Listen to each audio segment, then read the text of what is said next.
Tá gravando? Gravando oficialmente, claquete, tá? Agora vocês estão aqui. Eu vou ficar olhando para cá porque eu tô olhando pro computador, tá? Mas minha câmera tá aqui, ó. Não liguem, tá? Pra eu ficar me olhando estranho. Quem que tá aqui? Deixa eu ver aqui, ó. Vou falar os nomes e não precisam responder necessariamente, só se eu chamar vocês especificamente, tá? O Margarida, Cida, Yara, Rogério, a Messi ou a Messia, não sei se eu tô falando certo. A Geisa, quem mais? Daqui. Tô eu e acho que né? Acho que é isso. Tem mais alguém que entrou aqui agora. Enfim, boa noite, sejam todos bem-vindos. Eu vou aqui entrar numa coisa polêmica. Eu tenho dois nomes, tá? O meu nome, que a maioria dos alunos acabou me conhecendo, que é Emerson Henrique, só que eu passei por um processo de identidade visual. O Emerson Henrique já é utilizado por um cantor sertanejo, para vocês terem noção. Então, eu não podia usar Emerson Henrique se eu quisesse ser uma figura pública, como eu quero ser, como eu sou, na verdade, porque senão eu ia ficar concorrendo com o cantor sertanejo. Então, não é justo. Por isso, a equipe de marketing fez eu mudar o nome para Henry Dávila, que Henry é meu sobrenome, né, de Henrique. Então, eu peguei o meu sobrenome e transformei em nome artístico. Então, tecnicamente, eu sou Henry Dávila, mas na certidão de nascimento eu sou Emerson Henrique. Só para não confundir a cabeça de vocês, caso vocês vejam aí eu falando Emerson em algum lugar, tá? Mas oficialmente, desde 2 meses atrás, que eu sou Henry Dávila, tá? Então, só para não confundir a cabecinha de vocês. Então, eu sou Henry Dávila, começando agora. Boa noite. Eu vou falar hoje sobre psicoterapia com vocês. Eu vou precisar da interação de vocês, vou fazer perguntas. Eu quero que vocês façam perguntas, pelo amor de Deus, tá? Façam perguntas, interajam, porque aqui vai ser tanto para a visão do terapeuta, como para a visão do paciente também. Eu vou ensinar tudo como funciona e como que é uma sessão, como que é a primeira sessão, como é que não é, o que pode, o que não pode, tá? Mas muitas vezes eu não tenho esse lado da dúvida que vocês têm, por eu já estar na área há muito tempo. Então, uma dúvida que vocês tenham pode ser a dúvida de todos, só que todo mundo tem vergonha de fazer. Então, não seja vergonhoso, seja sem vergonha, tá? Aqui eu quero que vocês sejam sem vergonha. Vou começar, então, com nossa aula. Então, falando um pouquinho de mim, ó, só para vocês entenderem quem é esse doido, tá Emerson Henrique aqui, mas Henry Dávila, Emerson Henrique são a mesma pessoa. Eu sou formado em psicanálise, tenho 2 cursos aí de psicanálise, né? Eu sou especialista em hipnose, então a minha área de atendimento, o foco maior meu é hipnose. Tem muita gente que me conhece pela hipnose, depois que vem conhecer o Emerson psicanalista. E a minha ênfase dentro da própria hipnose é porque eu tenho a especialização da especialização. É tipo a graduação e o mestrado. Se a minha graduação fosse hipnose, o meu mestrado seria em hipnose transpessoal. Então, a minha área maior aí de atuação é na hipnose transpessoal. Eu sou o único professor do Brasil inteiro dessa técnica, né? Só tem lá fora, eu sou o único aqui do Brasil. Então, a minha área maior de atendimento é a hipnose transpessoal e a psicologia transpessoal é a 4ª força da psicologia no mundo, tá? Só para vocês entenderem. Eu sou coordenador da área terapêutica aqui do Instituto do Conhecimento, então esses cursos voltados à terapia, à análise, eu aqui que normalmente faço, eu que dou aí os feedbacks e tudo mais. Então, eu coordeno a parte terapêutica do Instituto. Eu sou professor de psicoterapia, hipnose e outras áreas, coisas terapêuticas que não temos aqui no curso online, como barras, florais, esse tipo de atendimento que não gira em torno necessariamente da terapia, tá? Mas são áreas terapêuticas também. Eu ganhei o título de mestre da mente, né, pelo príncipe Gabriel Dias, a comenda da Sigmund Freud em 2018, que é lá pela Corte Brasileira de Letras, Artes e Ciências, por causa do trabalho com hipnose e com a psicanálise também, tá? E eu atuo, então, na área de terapia de hipnose desde mais ou menos o final de 2016, começo de 2017, quando eu comecei a entrar para esta área realmente. Certo? Bom, é isso então. Então vamos começar pela primeira pergunta que vai basear tudo aqui, né? O que é a psicoterapia? Mas o que é a psicoterapia, afinal de contas, Emerson? Então, como tem ali escrito para vocês, a psicoterapia é uma técnica terapêutica, normalmente baseada na fala e na comunicação, usada para tratar problemas emocionais psicológicos, como depressão, ansiedade, dificuldade de relacionamentos, entre outros. Gente, o que é psicoterapia, resumindo aqui para vocês? Eu coloquei coisas escritas aqui, porque vocês vão olhar o slide e vão lembrar do que eu falei, tá? Por isso que eu não coloquei só a imagem, porque normalmente eu coloco só a imagem. Mas se eu colocasse aqui, na hora que vocês fossem rever, vocês não iam lembrar. Então, assim, para resumir aqui, a psicoterapia é qualquer técnica que tenha como foco tratar a mente da pessoa. Então, se você está fazendo uma terapia que tem o foco como tratar a mente da pessoa, os problemas emocionais e psicológicos dela, já é uma psicoterapia. Só que isso, no vamos ver mesmo, na hora que, como está na cabeça das pessoas, na verdade está naquela terapia da fala. Quando as pessoas pensam em psicoterapia, elas pensam naquela terapia de conversar, igual no psicólogo. Então, não é que só seja essa a psicoterapia. Etimologicamente falando, qualquer terapia que trate a mente da pessoa é uma psicoterapia. Porém, no dia a dia mesmo, como as pessoas conhecem ela, é por aquela terapia igual tá aí na foto para vocês, igual no psicólogo, que é de conversar, tá? Não é a regra, mas normalmente é o que se pensa quando fala em psicoterapia. Tudo bem? Todo mundo entendeu? Se vocês não quiserem falar, vocês mandam no chat aí, mas não me deixem no vácuo, pelo amor de Deus, tá? Senão eu penso que eu tô falando sozinho, que o microfone meu parou, e eu tô com a goela seca aqui de tanto falar e vocês não estão respondendo nada. Tudo bem? Entenderam? Entenderam? Certo, certo.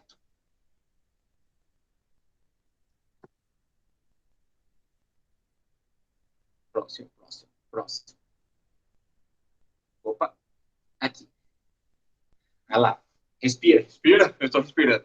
É que eu falo, sou terapeuta para falar, gente. Misericórdia. Ó, então vamos lá. Eu não vou falar que foi o Freud que começou, apesar de para mim foi ele que começou sim, tá? Mas, tecnicamente, se ele não começou, eu vou colocar o Freud como um dos maiores, gigantescos precursores da psicoterapia. Porque foi ele que começou a ouvir as mulheres lá. Se vocês estão fazendo curso de psicoterapia, já passaram por essa aula, vocês sabem que antigamente eles tratavam as histéricas lá, por exemplo, só com a hipnose, sem escutar a mulher. Ele não quer nem saber o que a mulher tem, quando que começou, ele quer saber de nada. Vai lá, hipnotiza a mulher, taca a mulher no chão e ela vai melhorar. Eles faziam assim antigamente. Quando o Freud começou a ver que a hipnose naquele tempo, tá? Não estou falando a hipnose de agora, que não tem nada a ver com antes.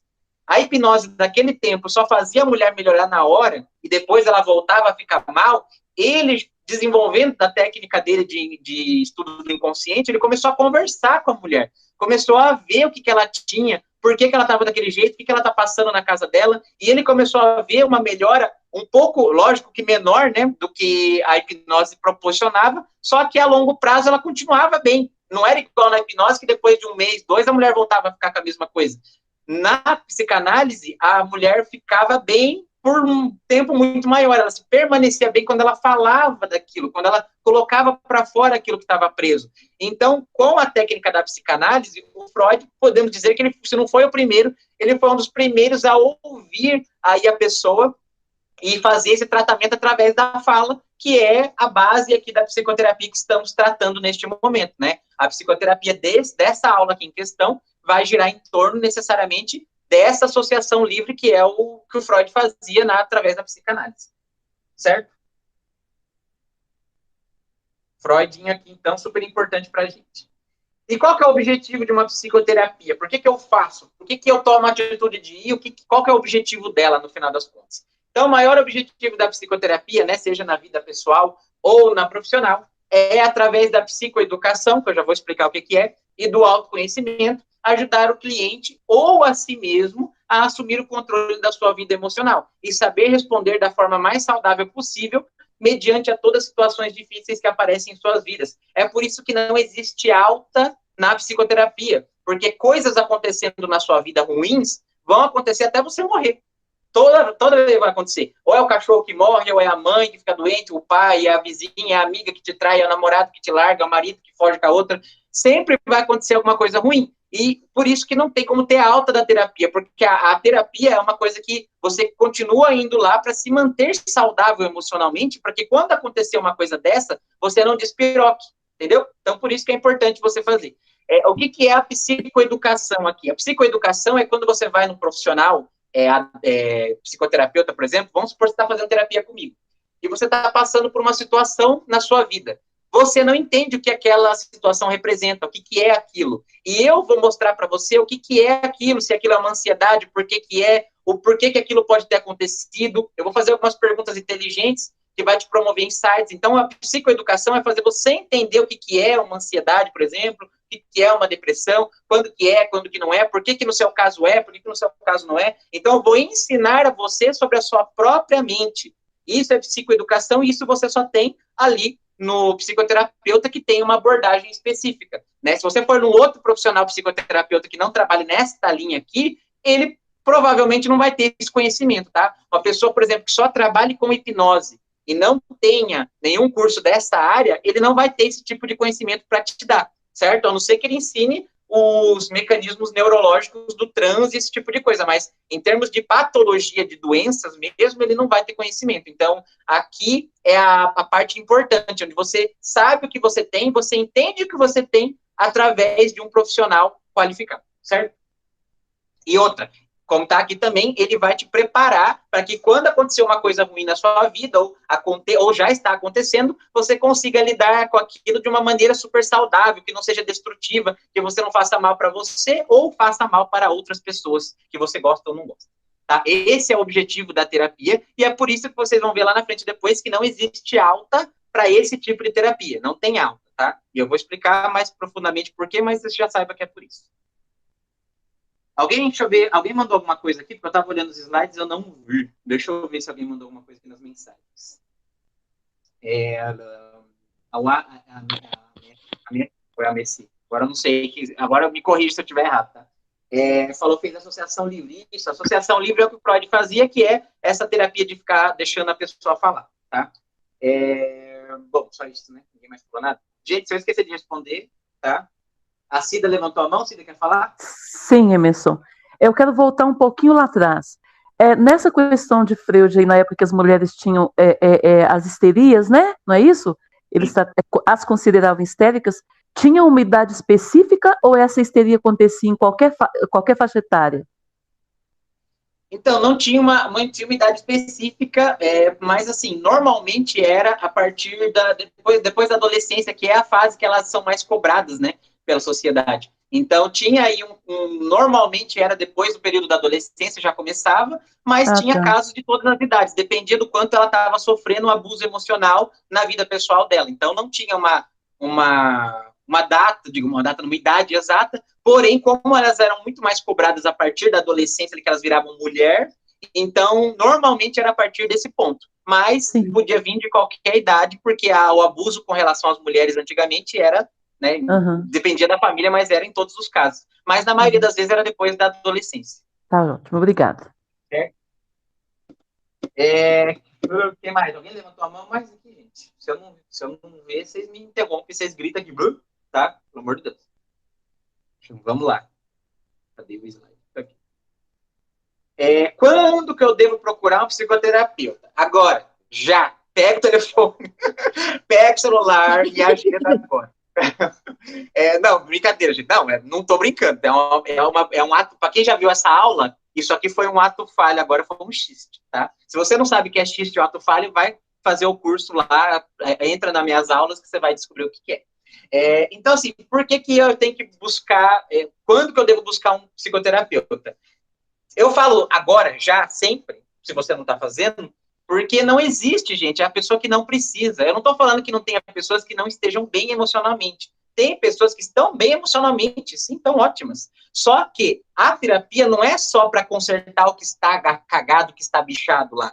A terapia, nesse contexto aqui, é para você se descobrir, para você se autoconhecer, para você saber as suas forças, as suas fraquezas, como alimentar o seu ego. Ego na psicanálise, não sei se você já viu essa aula, mas ego na psicanálise não é uma coisa ruim como as pessoas têm popularmente conhecido, tá? Na psicanálise, o ego é consciência, é o ter controle de mim. Então, você precisa fortalecer esse ego seu, você precisa ter o autocontrole para você não ficar refém do id, que é os seus impulsos, e nem do superego, que é a sua culpa, o seu remorso. Para você fortalecer o ego, você precisa estar fazendo terapia e estar se conhecendo, para você não ficar se cobrando e nem ficar agindo por impulso. Então, todo mundo precisa, porque mesmo aquela pessoa que não está mal emocionalmente, ela não tem o controle total da mente dela, que se ela tivesse, ela ia ser um super-humano e ela ia estar super famosa aí no mundo, e ela não tem. Não tem, eu não tenho, vocês não têm, ninguém tem.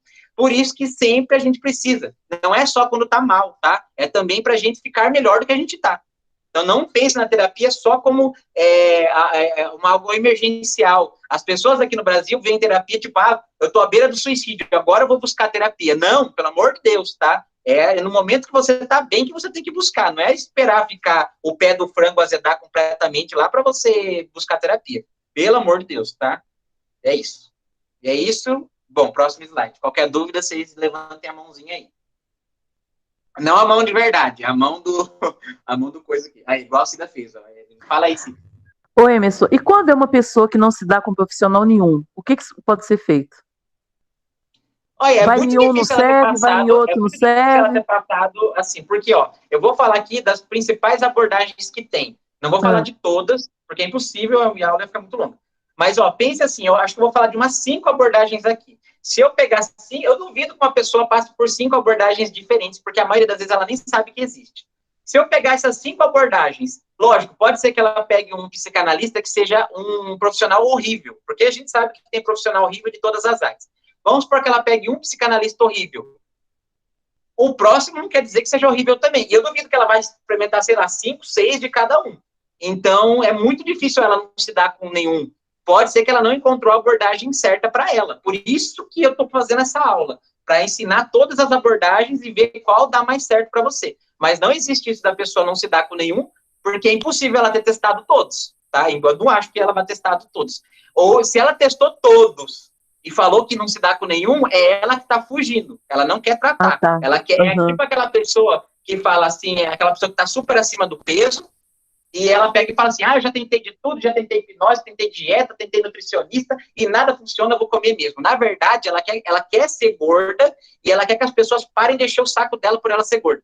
Daí ela fica falando que já fez de tudo, para as pessoas pararem de azucrinar ela, mas na verdade ela não tentou nada, ela tentou pelos queixos. E é a mesma coisa nesse exemplo que você está dando aí, tá? Tá, obrigada. Certo? Certinho. Mais alguém? Dúvidas? Dúvidas? Não? Então, beleza. Vamos lá. Gente, se eu parecer exaltado aqui, vocês não se assustem, tá? Eu sou assim mesmo, eu não tô bravo não, eu sou bonzinho, tá? Não se preocupe. Já me falaram que eu pareço que eu tô bravo quando eu tô falando, mas eu nem sei o que é ser bravo, gente. Pelo amor de Deus. Eu sou um amorzinho. Vamos lá.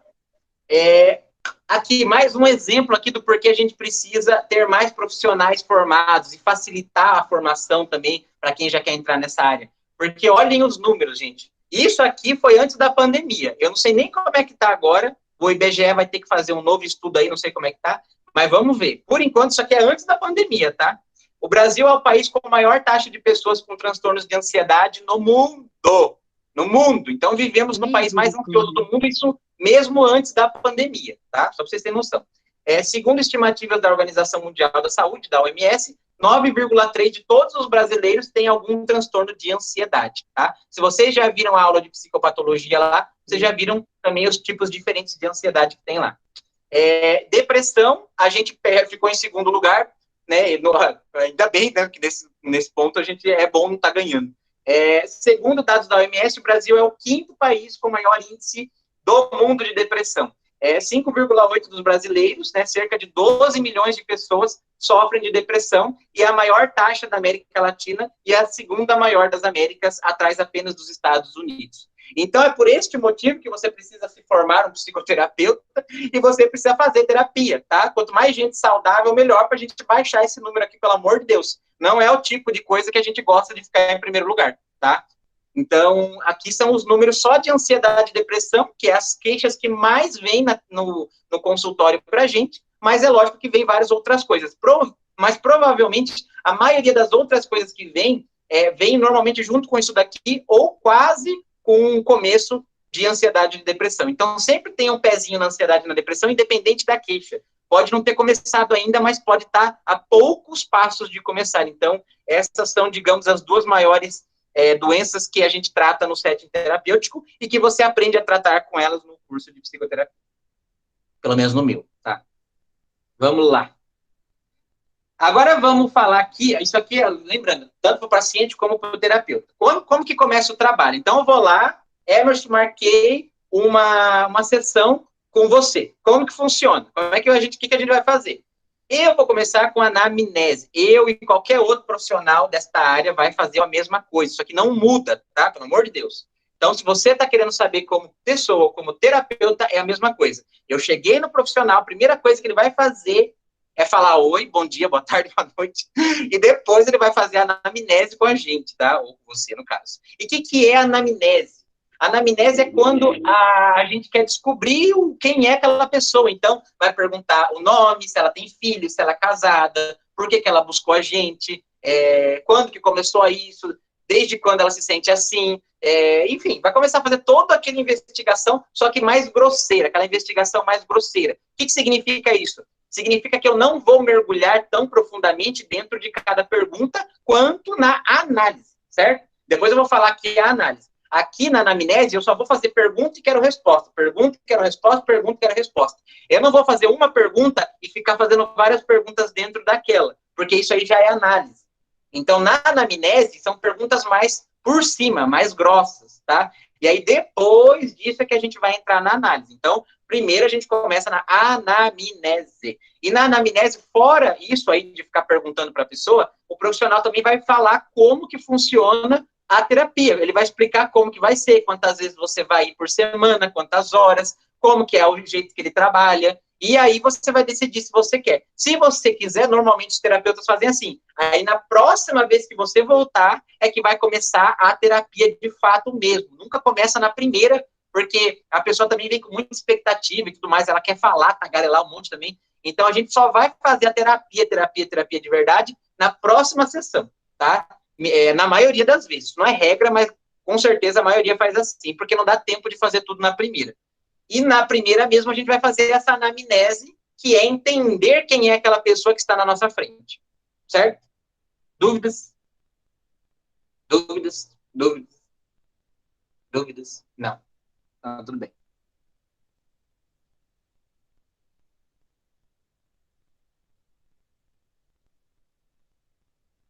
Aqui está o segredo milionário dos terapeutas. Você quer saber como ser um bom psicoterapeuta? Você tem que dominar isso daqui. Ah, como que domina? Treinando. Você tem que ter um pensamento rápido. Só que você não precisa nascer com esse dom, você pode praticar. Você pode praticar em casa sozinho, tá?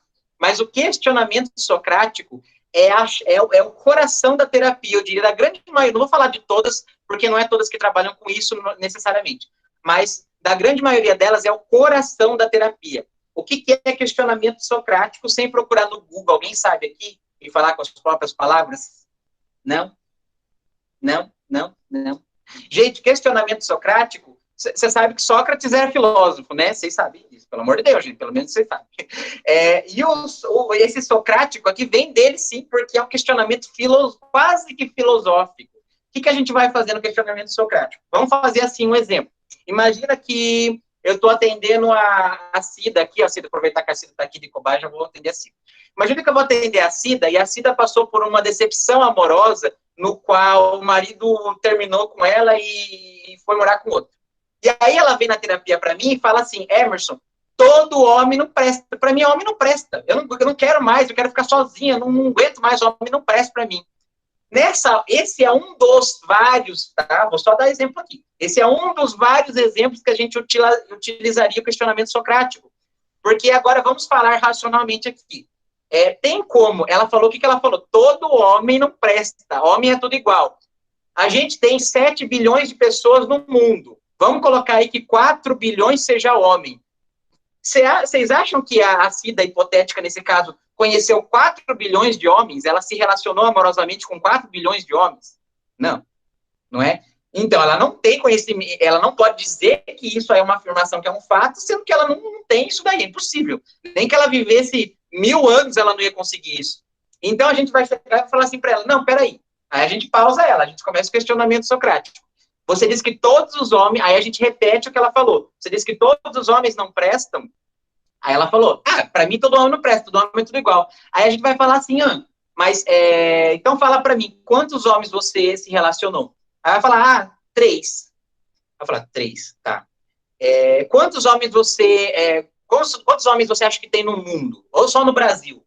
Aí ela vai falar, a gente vai falar, quanto que esses 500 milhões, quanto que 3 representa para 500 milhões? Aí fala, não sei quase nada. Eu falo, então, você acha que dá para falar que todo homem não presta com base na sua experiência? Ou talvez será que são os que você saiu necessariamente que não prestam?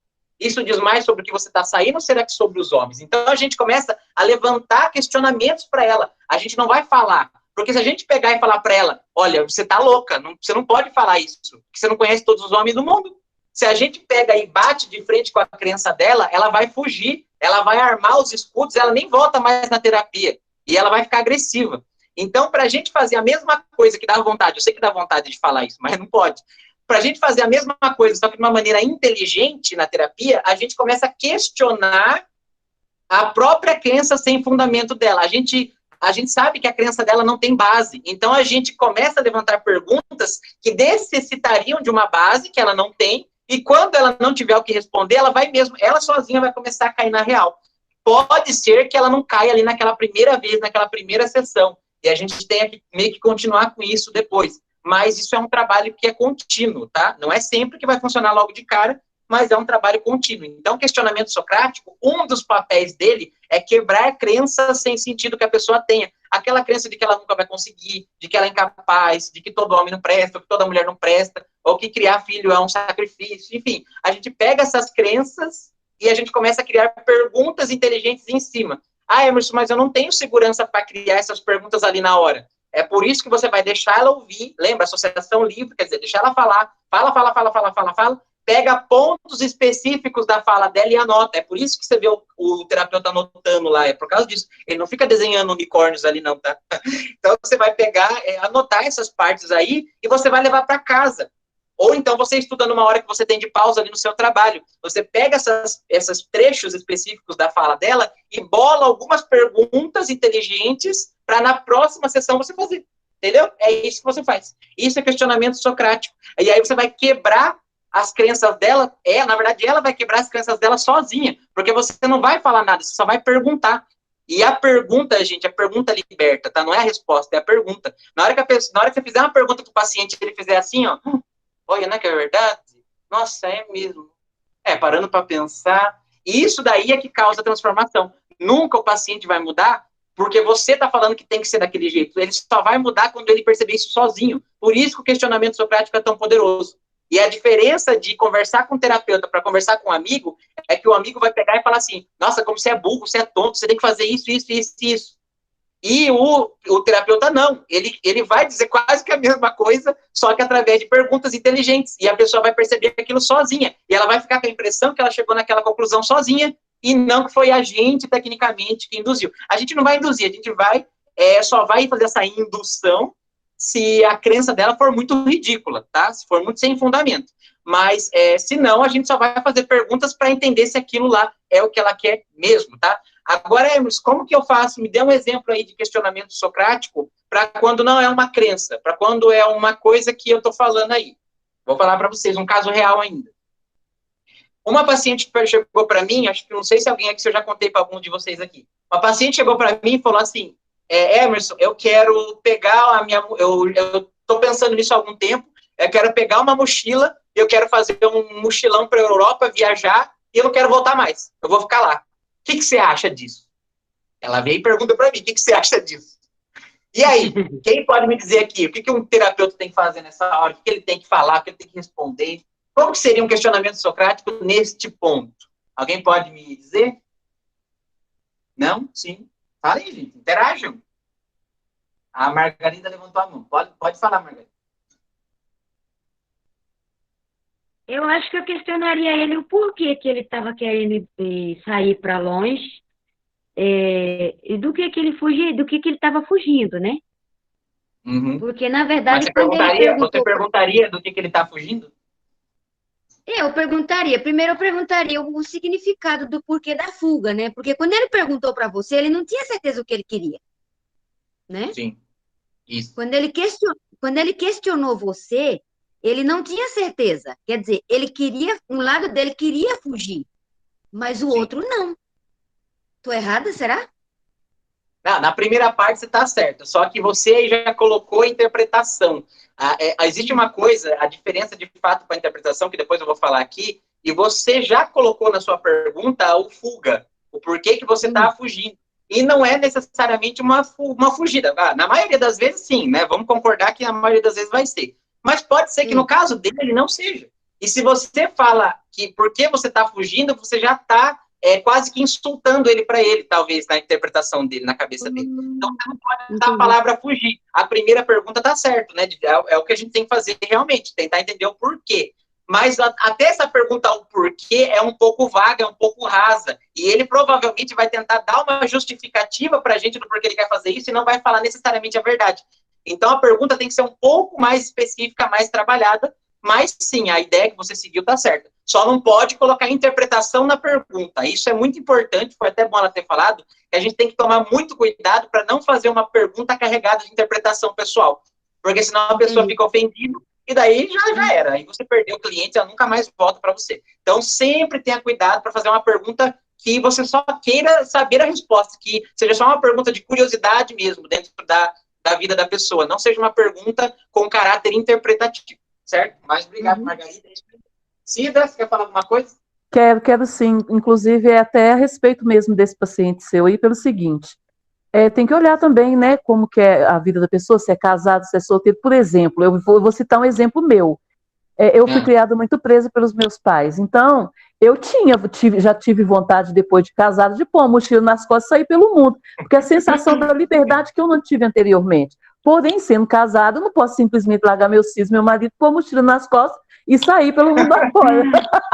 Certo? Então, tem isso também, né? Que pode ser apenas uma sensação de liberdade. Às vezes a pessoa está sobrecarregada, né? Pelo trabalho, ou por qualquer uma outra coisa, ou também fuga, igual a Margarida falou. Então, a gente tem que abordar mesmo, né? Usar perguntas e tentar descobrir por nós o porquê que ele pode estar fazendo aquilo, para chegar numa conclusão e ver exatamente o que ele está querendo, por que ele está querendo fazer isso. Isso, tem uma... As mães, no geral, isso é coisa de mãe, né? Toda mãe pega e fala assim pro filho, eu vou fugir dessa casa, eu vou sumir dessa casa, vocês nunca mais vão me ver, vocês nunca mais vão ver, vocês vão ficar com saudade de mim, quando eu morrer, vocês vão ficar com saudade de mim. As mães fazem isso, né? Dá vontade eu já fiz isso. Então tem isso daí também, mas com certeza, isso aí é importante, a gente já tem que saber o histórico dela, a essa altura do campeonato a gente já saberia, tá? Mas depois eu vou explicar aqui qual era o contexto dela. Yara, quer falar alguma coisa?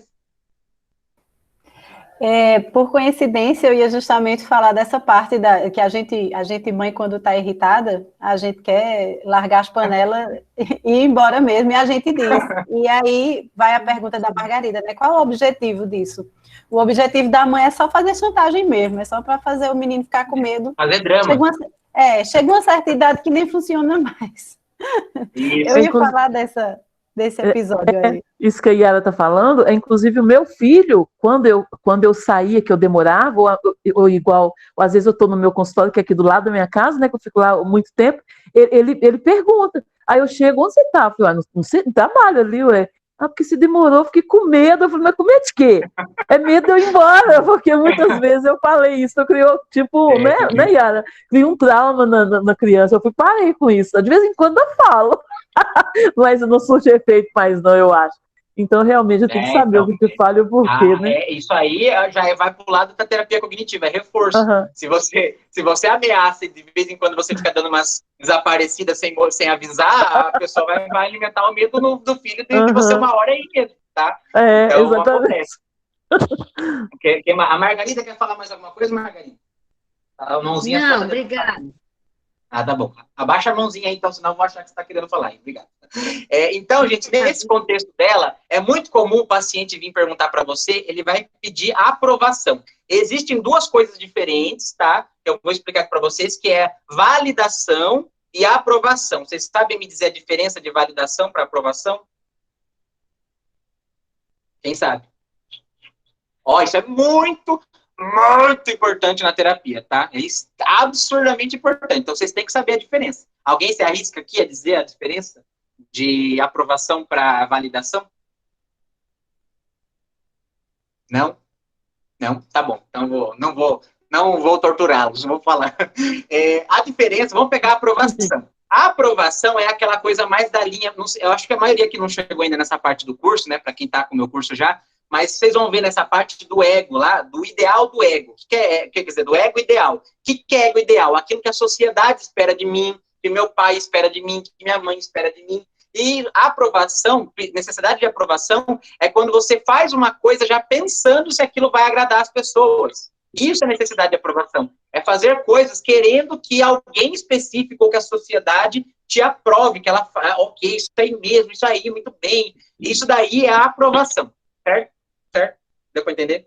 Agora, a validação, o que é? A validação já está mais, digamos assim, ela pode vir junto com a aprovação, na maioria das vezes, mas ela está mais relacionada com outro tipo, que é o ideal do ego. O que é o ideal do ego? É o que eu quero para mim mesmo, eu vou lá e faço. Sabe aquelas pessoas que vão lá, elas abrem um negócio, só que elas ficam pedindo a opinião das pessoas, se o negócio está bom, se o negócio está bonito, se aquilo está bem feito. Então, elas fazem o que elas querem. Elas não ficam pensando na aprovação das pessoas na hora de fazer o que elas querem fazer. Só que depois que elas já fazem, ela fica vendo, querendo confirmar com os outros se o que ela fez é bom, se o que ela fez está certo.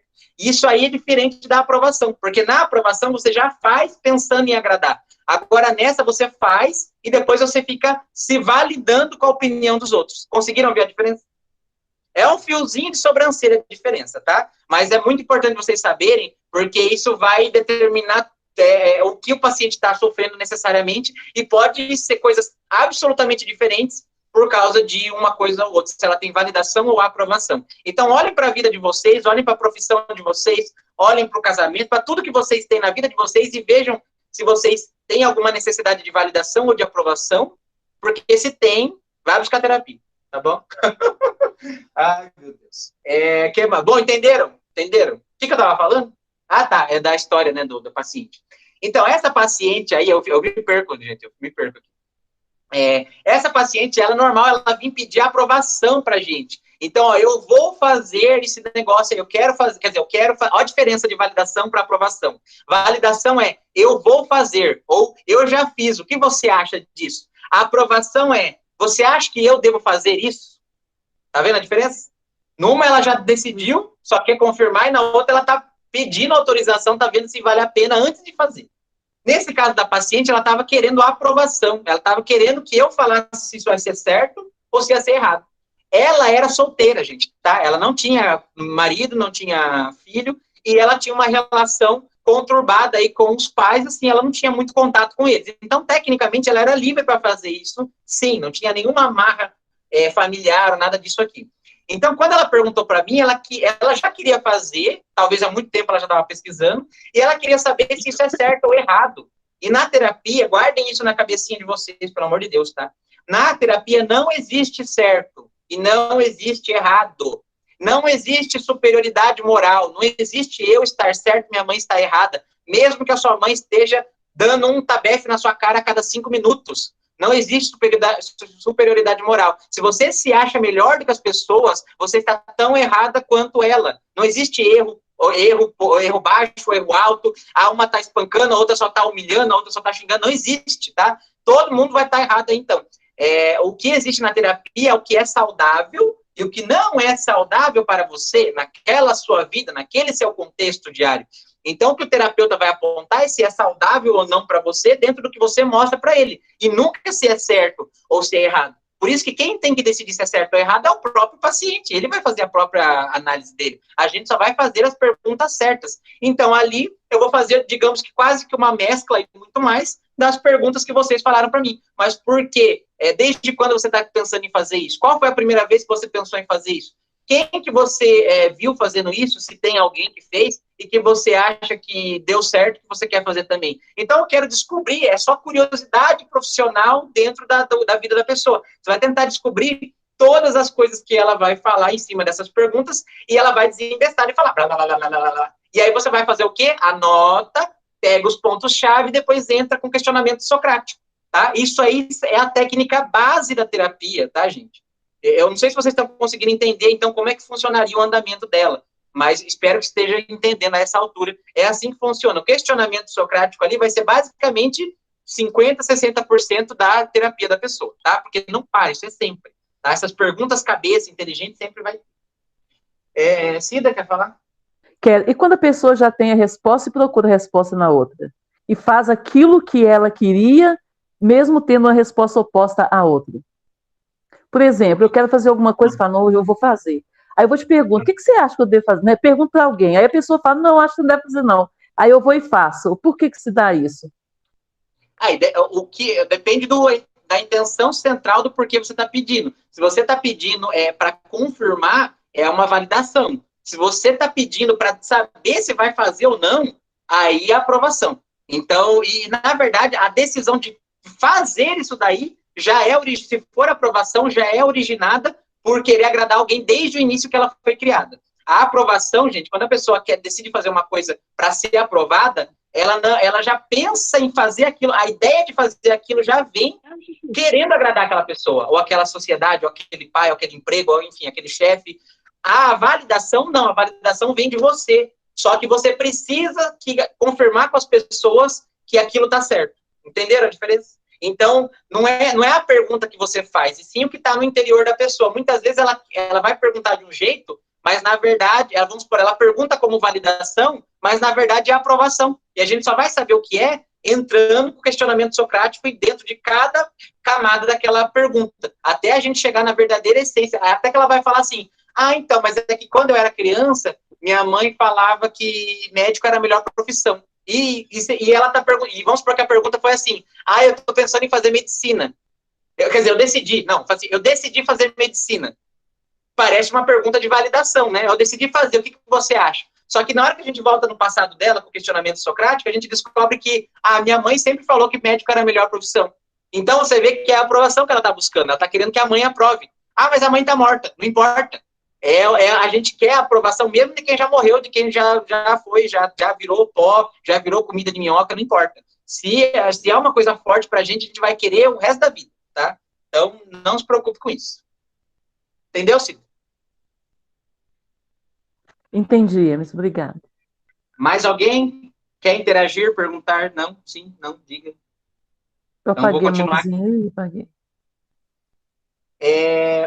Por último, o psicoterapeuta vai usar as técnicas de sua especialidade para manutenção e prevenção, dependendo, é claro, de qual tipo de queixa do seu cliente. E o que a gente quer dizer aqui? Na verdade, gente, aí entra a parte, o questionamento socrático também é uma técnica, tá? Eu já falei dele aqui.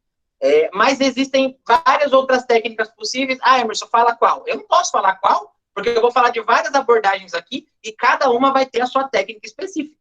Tá? Eu coloquei o questionamento socrático aqui porque 80% de todas as abordagens terapêuticas vão usar ele, das psicoterapias. Mas aí, vamos supor, eu trabalho com hipnose. Se eu descubro o problema da pessoa com a psicoterapia, eu vou usar a hipnose para ajudar a melhorar, para tirar isso daí.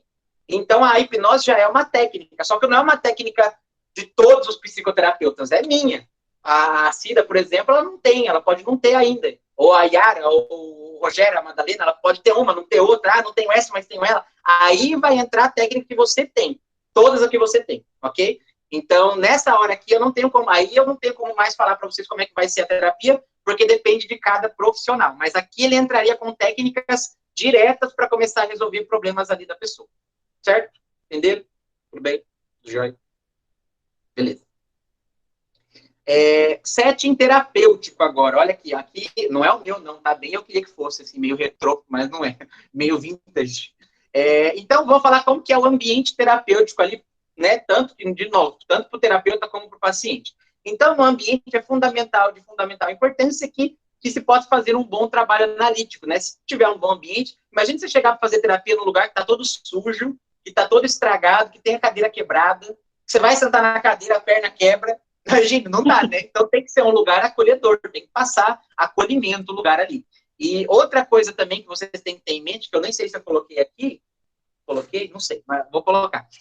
Não pode ter objetos religiosos ou políticos no seu consultório, pelo amor de Deus, tá? Você não, eu sou católico, você não vai me colocar uma cruz ali em cima do divã, que a pessoa vai sair correndo dali se ela não for cristã também, se ela não for da sua religião, tá?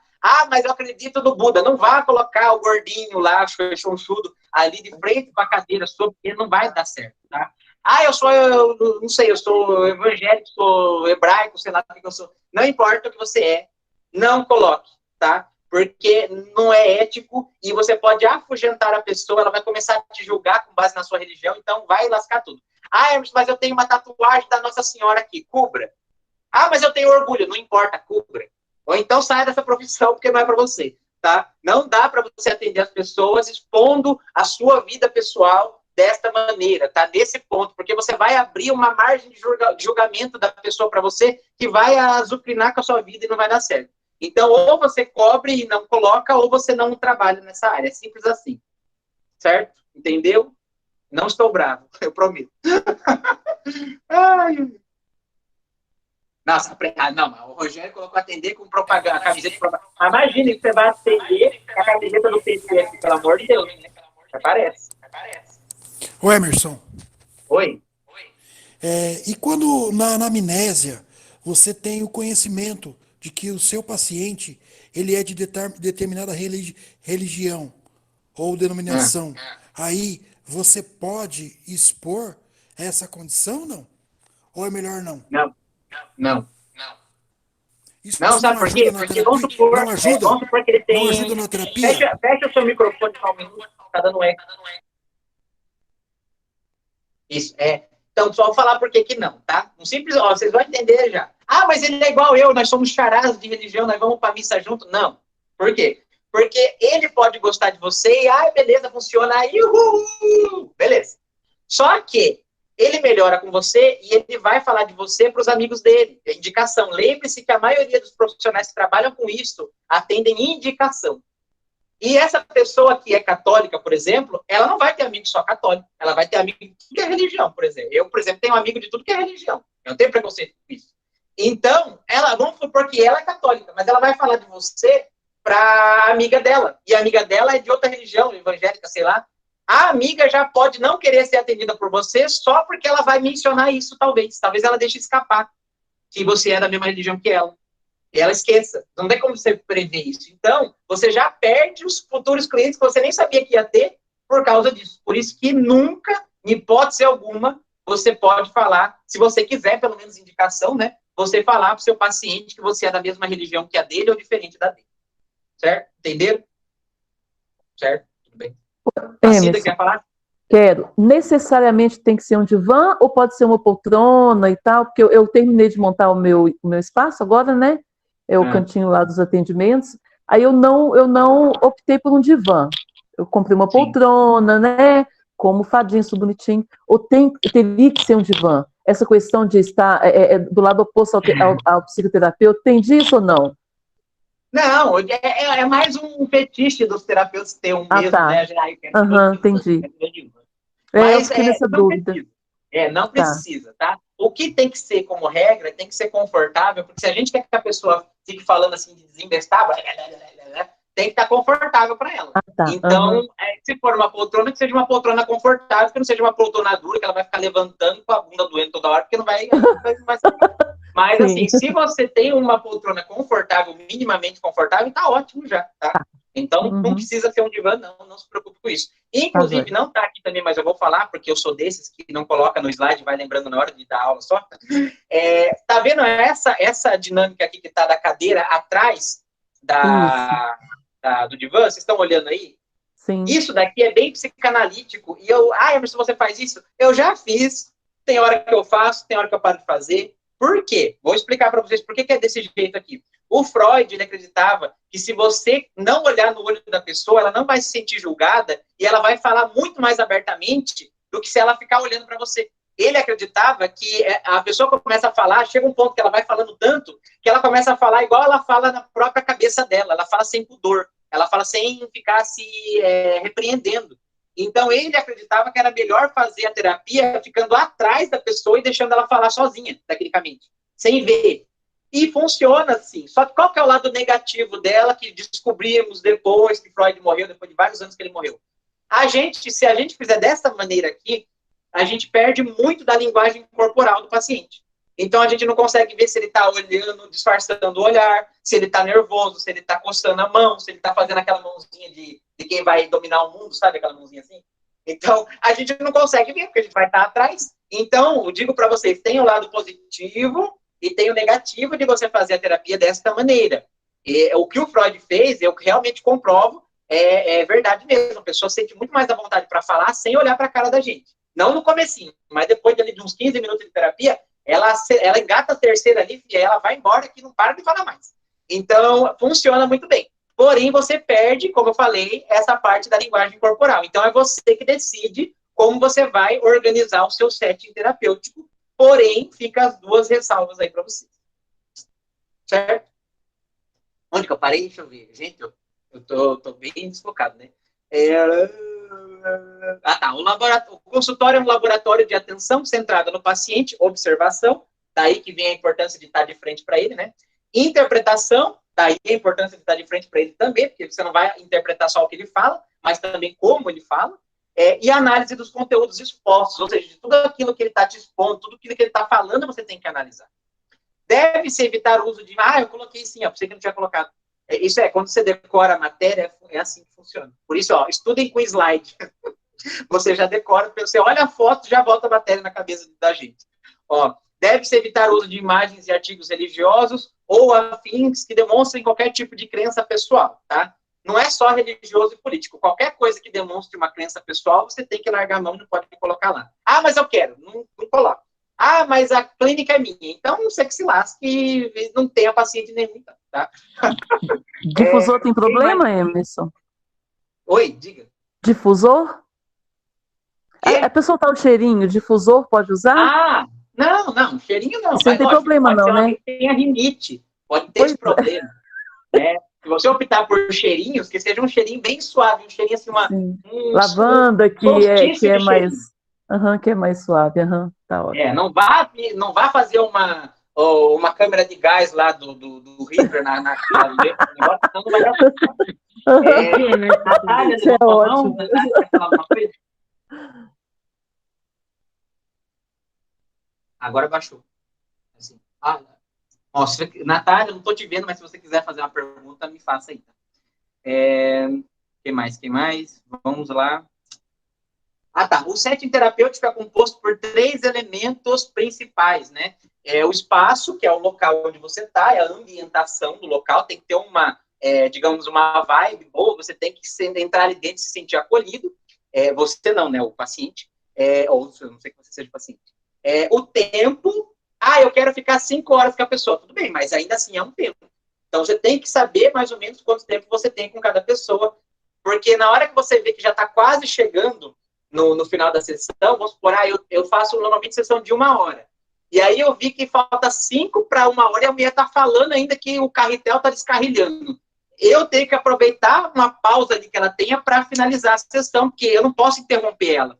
Eu não posso pegar ela e cortar ela e falar, acabou sua hora, vai embora, que senão ela nunca mais volta. Então, você tem que ter uma noção de quanto tempo você tem disponível para saber quando você vai entrar com a intervenção e o interdito e falar para a pessoa o feedback e tudo mais, tá? Então, sempre termine a sessão com uma devolutiva sua. Mas para você ter tempo para isso, você tem que saber quanto tempo você vai ter de sessão com ela. Então, você tem que ter o espaço, o local, o horário e o tema, o assunto. O que você vai falar com ela? Lembra que eu falei de você separar trechos da tagarelice dela para fazer questionamento socrático depois? Você vai, às vezes tem tanta coisa para você questionar que você tem que separar por tema. Então tem pai, mãe, filho, casamento, dinheiro. Aí você escolhe um tema e vai desazedar o pé do frango dela ali daquela área específica. Então você vai fazer perguntas socráticas ali, inteligentes, aí em cima de um assunto específico. Vamos supor que você quer fazer do casamento. Aí o paciente chega e fala que a mãe dele morreu. É óbvio que daí você vai falar da mãe, pelo amor de Deus. Não vai falar assim, não, eu falei que ia falar do casamento, sua mãe morreu, ela que lute, o problema é dela, vamos falar do casamento. Não, tá? Você sempre fala da dor maior do paciente. Mas quando não tem uma dor tão forte central assim, que é tudo mais ou menos a mesma coisa, então é o terapeuta que vai decidir para que lado ele vai ir. Ok? Cai. Ok. Não foi eu cair não, foi o celular, tá? Eu tô vivo, não se preocupe. Susto! Ai, Jesus, só eu me... Eu só queria citar algo. Diga. Essa questão que você está falando do tempo, eu acho interessante a gente colocar um relógio que esteja ao lado ou numa parede atrás do paciente, para a gente não ficar olhando, que eu já fiz terapia com um psicólogo que ficava toda hora olhando o relógio aqui, me incomodava, ou como quem diz, né, estava doido ficar livre de mim. Eu sabia que eu tinha uma hora, mas é chato, isso é muito incômodo. Eu fico incomodada, eu fico mesmo. Tanto é que eu não fiz mais terapia com ela, entendeu? Então eu acho interessante essa questão também, né, para que o paciente não se sinta incomodado, que isso incomoda. Isso, não, pelo amor de Deus, coloque, se possível, um relógio do tamanho da parede lá para você olhar discretamente ali, porque isso é realmente chato. Isso é tão chato quanto você cortar o paciente e falar que o horário dele acabou, tá? Então, por quê? Porque ali é um atendimento humano. Lembra o que o Jung falava? O Jung falava assim, ó, domine todas as técnicas, toda a terapia, o conhecimento, mas na hora de lidar com uma alma humana, seja apenas mais uma alma humana. E você não vai estar tratando aquela pessoa como uma alma humana se você estiver vendo ela como mais um que tem que acabar logo. Então, não pode fazer isso, tá? Pelo amor de Deus, não fique olhando pro relógio ali na frente da pessoa, porque senão, e nem bocejando, pelo amor de Deus, tá? Porque senão a pessoa vai achar que misericórdia, que você não quer mais ela. Então, vamos lá. Ética na psicoterapia. Eu vou falar algumas coisas da parte ética, tem lá na apostila, se vocês, quem já tem o curso aqui, tem lá na apostila, tem uma aula sobre isso também. Mas, na ética, no geral, a gente vai falar sobre... Vou falar só sobre uma coisa aqui, que é o principal, que todo mundo tem dúvida. É a quebra do sigilo. Quando que eu devo quebrar o sigilo? Você deve quebrar o sigilo, na verdade, por lei, só se você tiver um mandado judicial. Se a polícia baixar no seu consultório com o mandado do juiz, falando que você fala ou você vai para a cadeia como cúmplice, aí você tem que falar. Aí você não pode bancar o protetor da vítima ali, porque não dá. Fora isso... Você não tem obrigação, por lei nenhuma, de contar nada. Inclusive, você está até sujeito a levar processo, caso faça o contrário. Mas onde que está aí Mas, Emerson, quando que não tem mandado judicial, mas eu tenho que fazer? Quando você sente que alguém está com a vida em risco, seja o próprio paciente, ou quando ele está oferecendo risco a outras pessoas. E você tem certeza na sua cabeça desse risco. Aí você pode optar por, indiretamente, chamar algum parente da pessoa, ou até a polícia, dependendo da gravidade da coisa. Vamos supor que você está atendendo alguém, você está atendendo o João, e o João fala para você, hoje eu decidi que eu vou matar minha filha de 3 anos. Hoje, quando ela estiver dormindo, eu vou ferver óleo e vou jogar na cara dela. E você sente que ele está falando a verdade, você tem certeza absoluta. Neste caso, você poderia quebrar o sigilo e entrar em contato com alguém, não precisa nem ser com a polícia, será com um parente, alguma coisa assim, para tentar fazer uma intervenção. Mas ainda assim, para você ter certeza, você vai ter que conversar muito com aquele paciente sobre esse ato dele e ver através da linguagem corporal, da linguagem verbal e tudo que ele está falando, se ele realmente vai fazer isso. Porque às vezes a pessoa, principalmente, vamos supor que é um sociopata indicado pelo tribunal, ele está só querendo brincar com a sua cara. Ele está só querendo ver se você vai queimar o filme ou não. Queimar, como fala, no esconde-esconde, queimar a panela, sei lá como é que chama. Queimar a peneira, sei lá como é que é, nas brincadeiras. E aí você pode se lascar numa dessas. Então, tenha certeza absoluta no seu conhecimento profissional e pessoal de que aquilo vai acontecer se você for quebrar esse sigilo sem ser por mandado judicial, certo? Então, basicamente, esses são os únicos casos aceitos aí. Ok? Fora isso, você tem que fechar esse bico e o que fica ali, morre ali. Ok? Dúvidas? Dúvidas? Não? Sim? Não? Então, beleza. Agora, quais são as principais abordagens? Eu falei do Freudinho ali para vocês, mas tem vários outros aqui que vou falar. Obviamente, eu vou falar de um pouquinho só de cada um, tá? Vou falar bem por cima. Se tem algum psicólogo aqui que é de outras áreas, me perdoe, não vai brigar comigo, não me bate, não desfaça amizade no Facebook. Eu não tenho como falar profundamente de cada uma delas aqui, porque todas elas são absurdamente profundas, então não dá. Mas eu vou falar meio que por cima, e eu deixei um textinho aqui também, para quando vocês lerem, vocês lembrarem, tá? Então, vamos falar primeiro do Freud da psicanálise, né? Então, na terapia psicanalítica de Freud, o terapeuta auxilia o paciente a resgatar e reintegrar conteúdos do inconsciente, ou seja, aquelas coisas que estão lá no armazém, porque o inconsciente, gente, é como um armazém de informações. O inconsciente não toma decisões. Eu sei que existe aquelas pessoas que falam assim, eu tomei uma decisão inconsciente, mas você não toma nada, tá?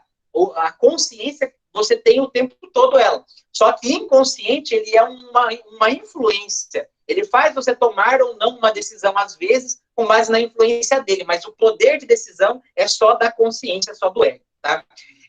Então, no caso do Freud aqui, da psicanálise, a gente vai resgatar esses conteúdos do inconsciente, e o Freud acreditava, né, que tudo que a gente é hoje, como ser humano, todas as nossas qualidades e defeitos, vem de como foi estruturado o nosso inconsciente lá no passado. Por isso que ele visa conhecer o inconsciente da pessoa para aprender a resolver as demandas dela, tá? Então, ó, como está escrito ali, assim ele passa a compreender a si mesmo e aprende a lidar com os conflitos que vivencia no presente. Isso é feito por meio da técnica chamada de associação livre, que é aquilo que eu falei de deixar a pessoa falar, que conduz o indivíduo a verbalizar livremente todos os pensamentos que invadem a sua mente, independentemente do seu teor. Ou seja, deixa ela falar, não coloca breque nela, não faz ela, não precisa fazer ela se sentir mal com nada que ela falar, ou dar a intenção que ela tem que se sentir mal por nada que ela falar. Deixa ela falar tudo que ela quiser, tá? Esse método pode fazer emergir fatos reveladores que não eram de conhecimento consciente da própria pessoa. Porque, gente, dificilmente alguém vai nos ouvir com essa profundidade, por exemplo, como o psicanalista ouve. O psicanalista, ele fica ouvindo e a gente fica falando, e aí a gente vai se ouvindo. Conforme a gente vai se ouvindo, a gente vai tendo insights sozinhos. Então, só de falar, a cura já começa a acontecer. E o Freud sabia disso. Lógico que ele não vai depender só da pessoa ficar falando, mas boa parte ali dos insights que ela mesmo tem é de ficar se ouvindo falando. Então, deixar a pessoa falar livremente é uma das práticas mais fortes da psicanálise, tá? Não vou falar muito aqui, que vocês já sabem aqui, eu sou psicanalista e não vou ficar puxando sardinha para o meu lado. Vou ser imparcial aqui agora. O behaviorismo. Se a psicanálise fosse o Palmeiras, o behaviorismo seria o Corinthians, tá? Só para vocês entenderem onde que é. É muito difícil um psicanalista falar da comportamental, ou seja, do behaviorismo. Comportamental ou behaviorismo é a mesma coisa, tá?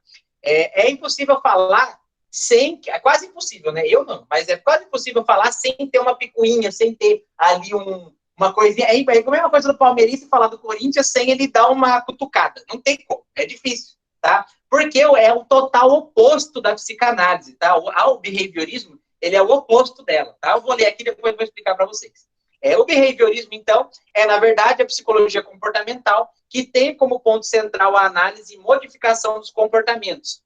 O fundador dessa escala foi o Skinner, que comprovou que nossas ações dependem das seguintes relações funcionais, estímulo e resposta. Então, se o Freud, por um lado, ele queria ir lá e investigar o passado, o inconsciente, a estruturação psíquica da pessoa, para entender por que ela é assim hoje, o Skinner falava assim, foda-se, com perdão da palavra, o que aconteceu no passado dela. Dane-se o passado dela. Eu quero saber do aqui e do agora. Ela está fazendo isso porque ela tem esse estímulo, essa resposta. Então, a gente tem que neutralizar esse estímulo para ela parar de responder desse jeito.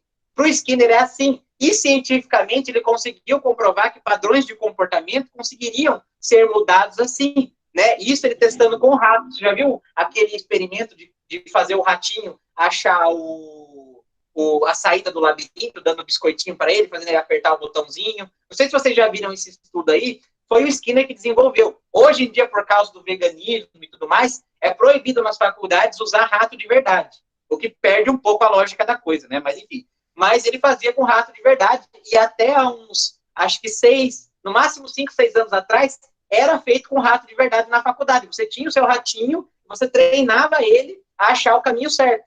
E então, os psicanalistas, eles cutucam os comportamentais falando que eles veem a pessoa de maneira fria, vê elas como se fossem rato de laboratório.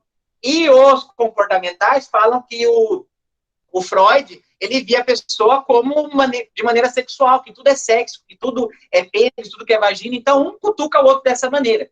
Ah, Emerson, o que você acha dessa picuinha? Eu acho que isso aí é fato de louça para lavar, na verdade, tá? Por quê? Porque, gente, existem pessoas que vão dar certo com psicanalista e tem gente que não vai dar certo com psicanalista, não vai dar certo com comportamental. Vamos supor que eu sou uma pessoa que sou muito prática. Eu não gosto de falar, eu falo pouco, eu tenho algumas questões só para resolver. Se eu for no psicanalista e ele ficar pedindo para eu falar da minha vida e do meu passado, da minha mãe, do meu pai, do Dunha e do cachorro e do não sei o quê, eu não vou ter paciência. Eu vou querer sair correndo dali, eu não vou ter paciência de ficar ali. O que esse homem quer que eu fale? Eu não quero falar, caramba. E aí, agora, se eu vou para o comportamental, que é uma coisa mais direta, eu vou adorar, porque é isso que eu quero. Eu quero alguém que fale, ó, você está fazendo isso, você tem que começar a fazer isso, e pronto, vamos lá e resolve o meu problema. Agora, vê-se o contrário.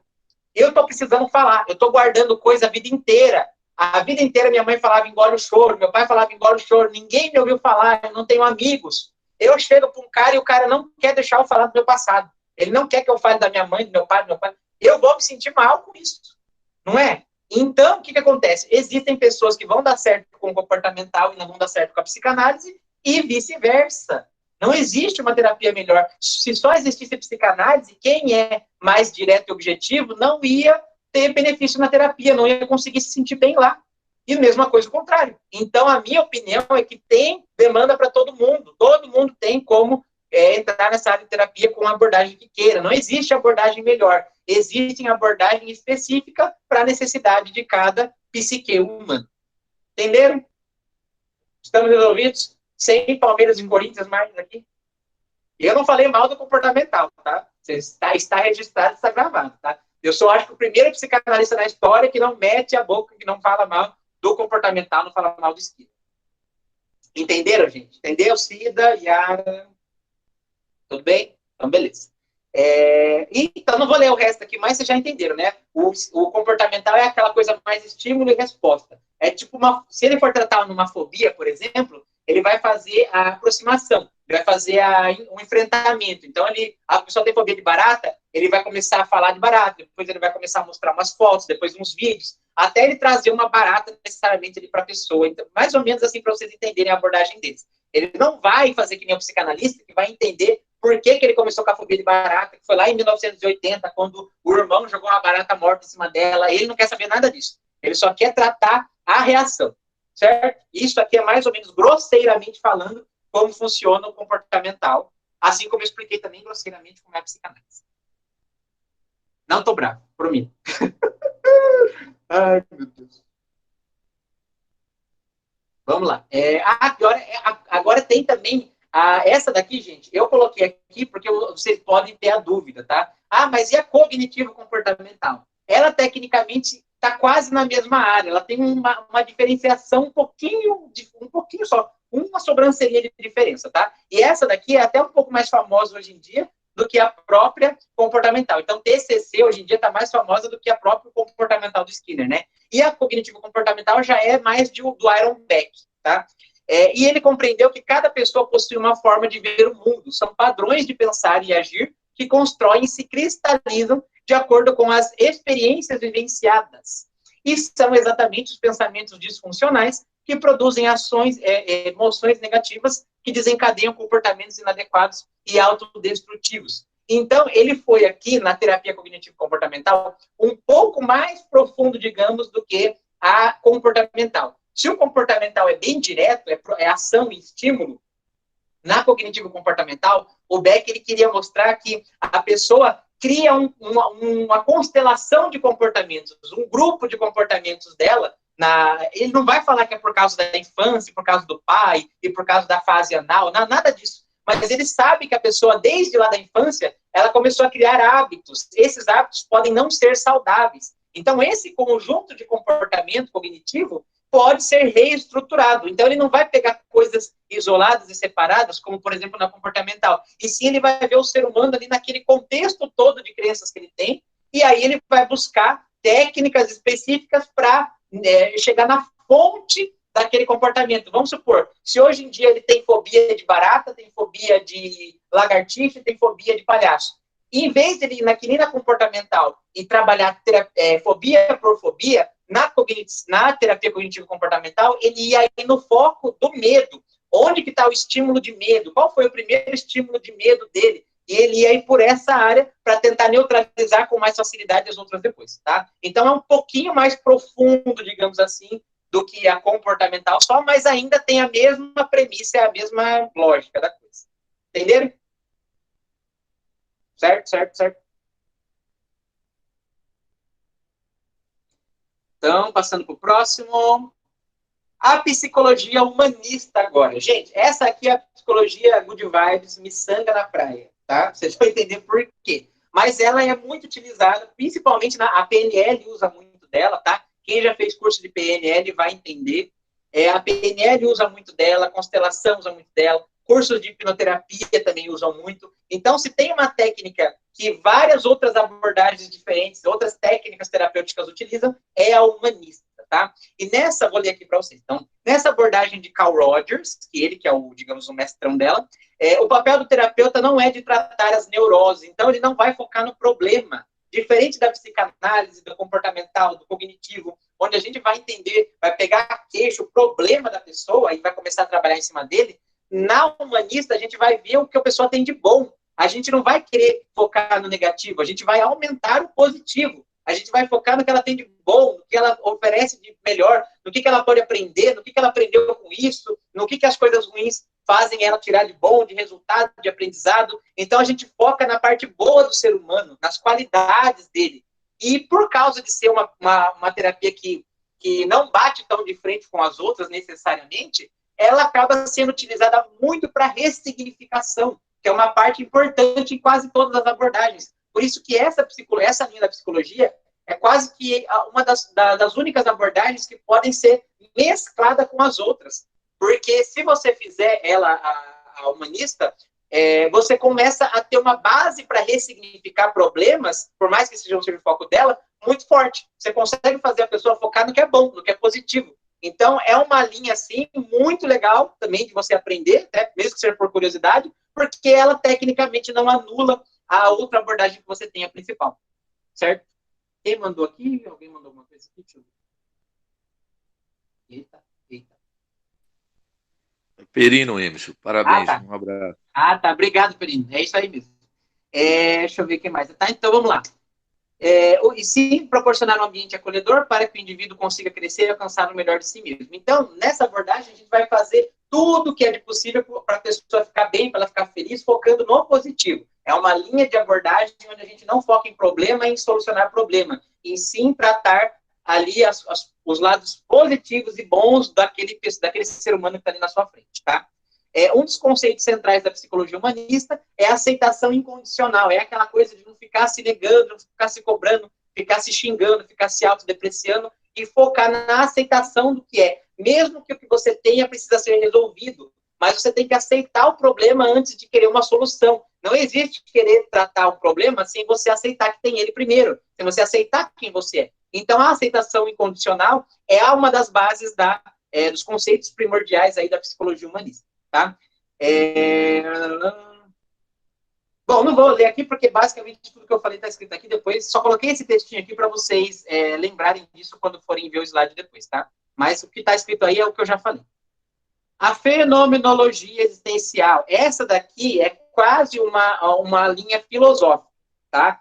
Ela, das linhas que fazem questionamento socrático, eu diria que essa daqui é a que mais vai fazer, tá? Que ela tem, né? Vou ler aqui também um pouquinho para vocês. É considerada como uma das principais abordagens da psicologia, a fenomenologia teve em sua história a participação de nomes como Jean-Paul Sartre, Edmund, blá, blá, blá, um monte de gente aqui. Essa corrente tem um forte respaldo na filosofia, como a maioria, como a psicanálise também tem, né?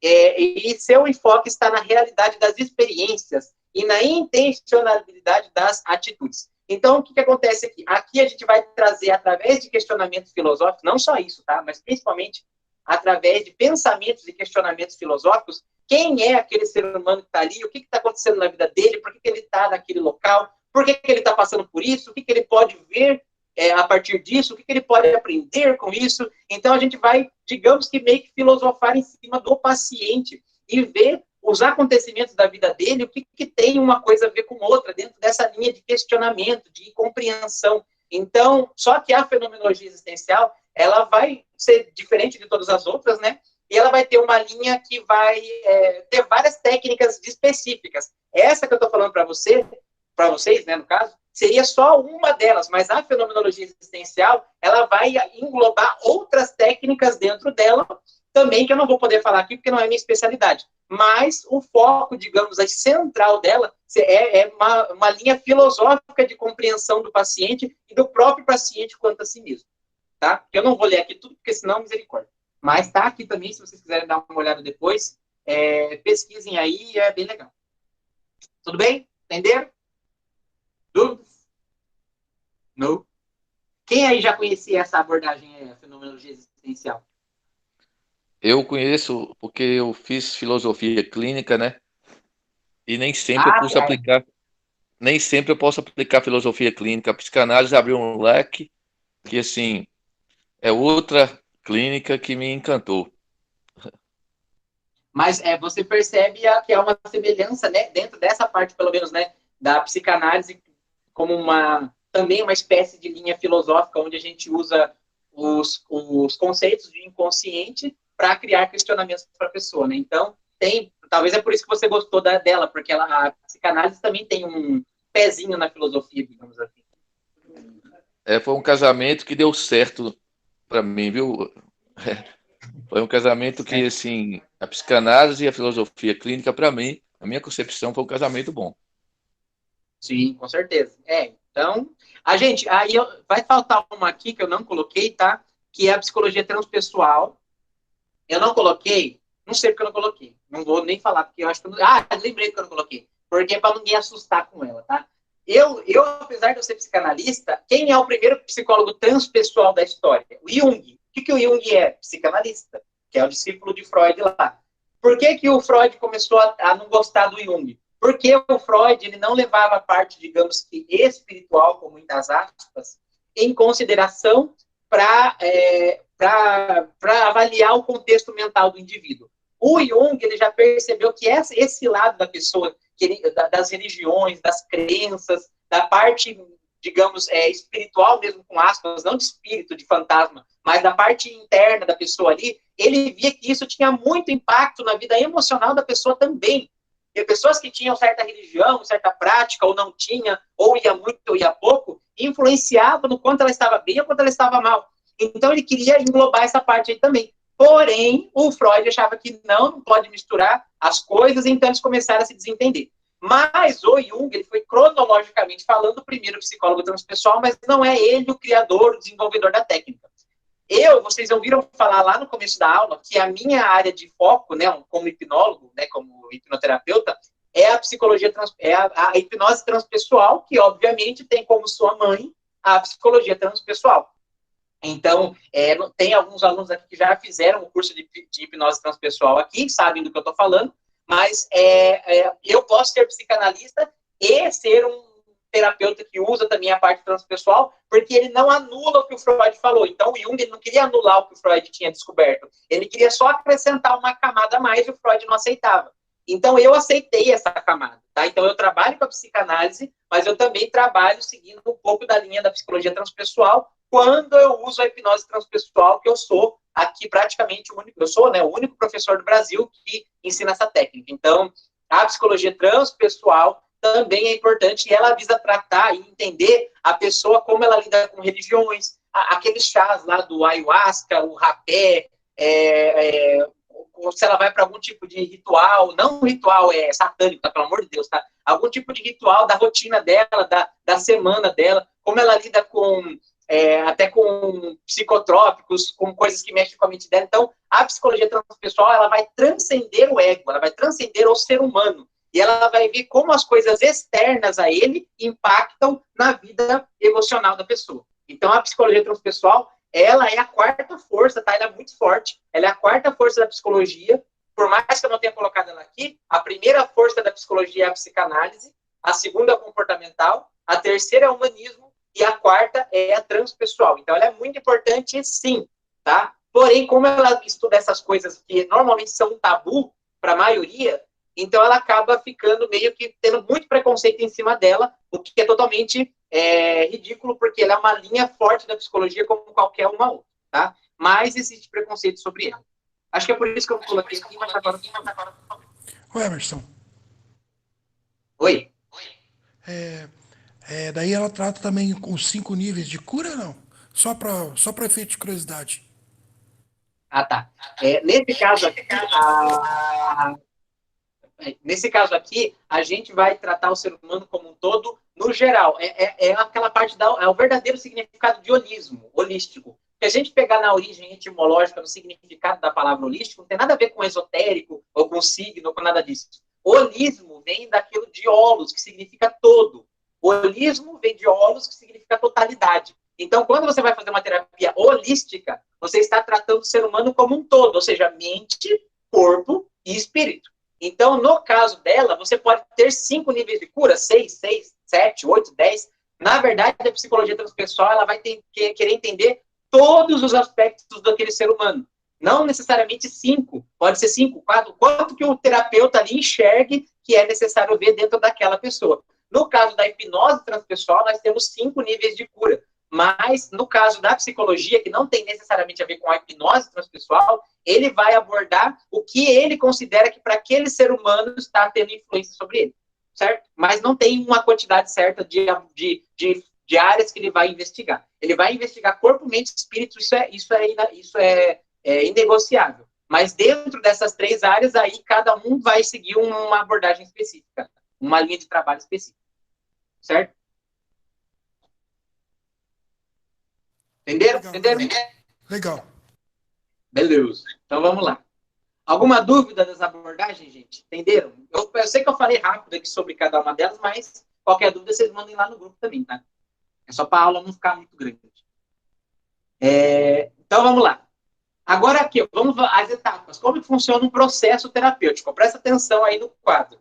Ó, vai começar com a anamnese, como eu falei para você, tá? E tem ali a descrição, né? A queixa principal, vai abrir diálogo, e aí o analista vai ver que idade que a pessoa tem, quando começou, por que ela buscou isso, e vai fazer aquelas perguntas básicas, tá? Começa com a anamnese. Depois da anamnese, a gente passa para a análise. Tem terapeutas, gente, que fazem as 2 coisas ao mesmo tempo. Não tem problema nenhum, tá? Se ele tem tempo para isso, se ele consegue lidar com isso, tudo bem. Muitas vezes, eu faço isso também, tá? Não é sempre que eu faço, mas depende do paciente. Se ele fala demais, eu tenho que separar. Mas, se ele não fala tanto, eu consigo meio que fazer as 2 coisas ali logo na primeira. Mas, ainda assim, vai ser considerado meio que uma anamnese. O tratamento mesmo é a partir da segunda. Mas dá para a gente já começar um pouquinho da análise ali logo na primeira sessão da anamnese. Então, na análise, a gente vai começar a questionar, a perguntar, e um pouco mais profundo daquele ser humano que está ali na nossa frente, fazer perguntas mais, assim, profundas mesmo, tá? Depois disso, como eu falei, a gente vai para a técnica. Aí a gente aplica aí, sei lá, o floral de Bach, a constelação familiar, os bonecos, análise sistêmica, a hipnose clínica, a hipnose transpessoal, enfim, aí você entra com o que você tem aí de técnica para começar a ajudar o paciente dele. Essas aplicações de técnicas, se você for fazer uma psicoterapia mesmo, elas vão vir lá para frente, vai ser no mínimo depois de umas 10 sessões, tá? A não ser que a pessoa te contrate, vamos supor, a pessoa me contrata como hipnoterapeuta. Eu não posso esperar 10 sessões para aplicar a hipnose nela, senão ela não vai querer. Aí é diferente, tá? Agora, se a pessoa me contrata como psicoterapeuta e eu quero fazer a hipnose nela, eu vou ter que esperar no mínimo umas 10 sessões ali com ela, para daí depois eu pensar em aplicar a hipnose, porque ela não me contratou como hipnoterapeuta, ela não está com pressa com isso, ela não está com foco nisso. Então, para mim, é muito melhor eu desvendar aquele ser humano ali primeiro, nas primeiras 10 sessões, que é o mínimo, para depois eu entrar com a hipnose, tá? Então, mais ou menos funcionaria assim, se a pessoa te procurar como psicoterapeuta. 10 sessões, no mínimo, de conversa, para depois começar a aplicar técnica nela, tá? E aí depois vem a alta, com muitas aspas, porque não existe alta, como está escrito ali, ó. Não existe alta na psicoterapia, pois sempre estamos vulneráveis a todo tipo de conflito emocional. Quem se dá alta é o próprio paciente. Se ele chega e fala para você, eu não vou vir mais, porque eu estou bem, você vai falar para ele que é pelo menos para ele vir uma vez por mês, uma vez a cada 2 semanas, uma vez a cada 2 meses, mas que não é para ele parar. Se ele não quer vir, o problema é dele, a gente não pode obrigar ninguém a ficar pagando para a gente vir, tá? Não dá. Ah, isso eu der de graça para ele. Bom, não acho legal você fazer isso, mas também não quer dizer que ele vai vir. Então, não dá para a gente obrigar ninguém. Porém, não existe alta, isso tem que ficar bem claro para o paciente. Não existe alta, tá? É ele que vai se dar a alta dele aí. Certo? Como que funciona o trabalho analítico, então, de análise do paciente? A gente tem que fomentar, ou seja, ter a vontade, fazer ele ter essa vontade, né, no sujeito, o trabalho de investigação de uma escuta da própria fala, ou seja, a gente tem que fazer ficar interessante o que ele mesmo está nos contando, a gente tem que fazer ficar gostoso dele falar da vida dele pra gente, dele abrir aquela parte da vida dele pra gente. Se ele não sentir a vontade em conversar, se ele não sentir vontade de se autodescobrir a cada sessão, você não está fazendo um trabalho legal com ele. Você precisa fazer ele sentir essa vontade, sentir isso aí, essa necessidade gostosa de ficar falando para você. Sabe quando você tem, não sei se vocês já passaram por isso, né, que eu já passei, você tem aquele terapeuta que você gosta tanto de ir lá e trabalhar os assuntos com ele, que quando acontece uma coisa na sua vida, automaticamente você já pensa em contar para ele na próxima sessão. Você já fica pensando em contar aquilo lá. Porque é gostoso. O seu trabalho é fazer ele sentir-se assim, sentir essa vontade gostosa de se descobrir, tá? Esse aí é o primeiro tripé aí do trabalho analítico. Depois atuar, né, como veículo para que o sujeito explore todas as suas possibilidades de existir, porque ele não consegue saber as perguntas certas para que ele tenha os insights que ele precisa.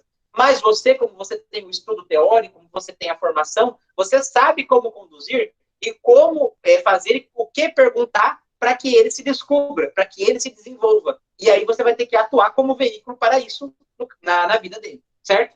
E saber interpretar, é lógico, não tem como você trabalhar sem saber interpretar os sentimentos, o jeito que ele fala, a hora que ele fica em silêncio, a hora que ele se movimenta, as emoções dele. Saiba interpretar tudo que ele está falando para você. Se você não souber interpretar, se o que ele fala para você for a mesma coisa que você está olhando para uma parede, não vai ser legal o seu trabalho também. Então, saiba interpretar aquilo que ele fala, o que ele não fala e o que ele expressa, certo? Esse seria o maior tripé da análise aí psicoterapêutica. E quem pode aplicar a psicoterapia, caso você não seja do meu curso, você não sabe ainda, tá? Gente, vou pegar esse exemplo aqui para vocês. Eu tirei um print lá do Conselho Federal de Psicologia, tá? Pra vocês não verem que eu estou inventando isso daqui. Então, tá ali, ó, no inciso 2 ali, ó, tá? A psicoterapia é atividade privativa, ou seja, só os psicólogos podem. Se alguém falar para vocês que vocês compraram, por exemplo, o meu curso de psicoterapia, que vocês não podem trabalhar com isso, esfreguem isso aqui na cara da pessoa. Tá lá no site do CFP, é só você ir lá e entrar, tá?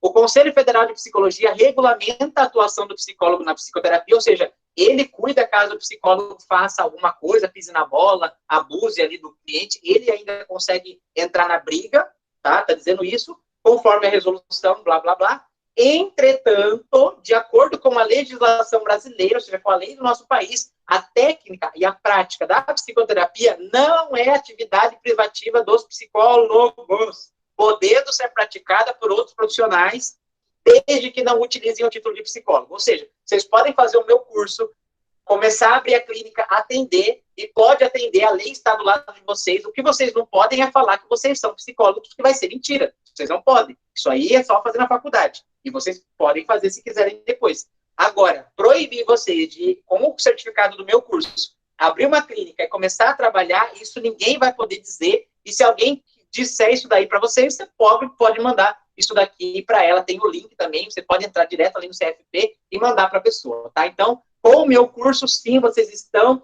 regulamentados aí pela lei do nosso país a abrir a sua clínica e começar a trabalhar como psicoterapeuta, sim, só fazendo o meu curso, que tem a duração aí, mais ou menos, vamos supor que você faça uma aula 2 por semana, vai ter uma duração de 4 meses aí. Então, sim, com o curso de 4 meses, se você estudar, fizer todos os trabalhos, fizer a supervisão, se você passar por uma terapia também, que é o indicado, dá, sim, com toda certeza, para você começar a trabalhar, desde que você não se chame de psicólogo e que você só trate aquilo que eu ensinei no curso.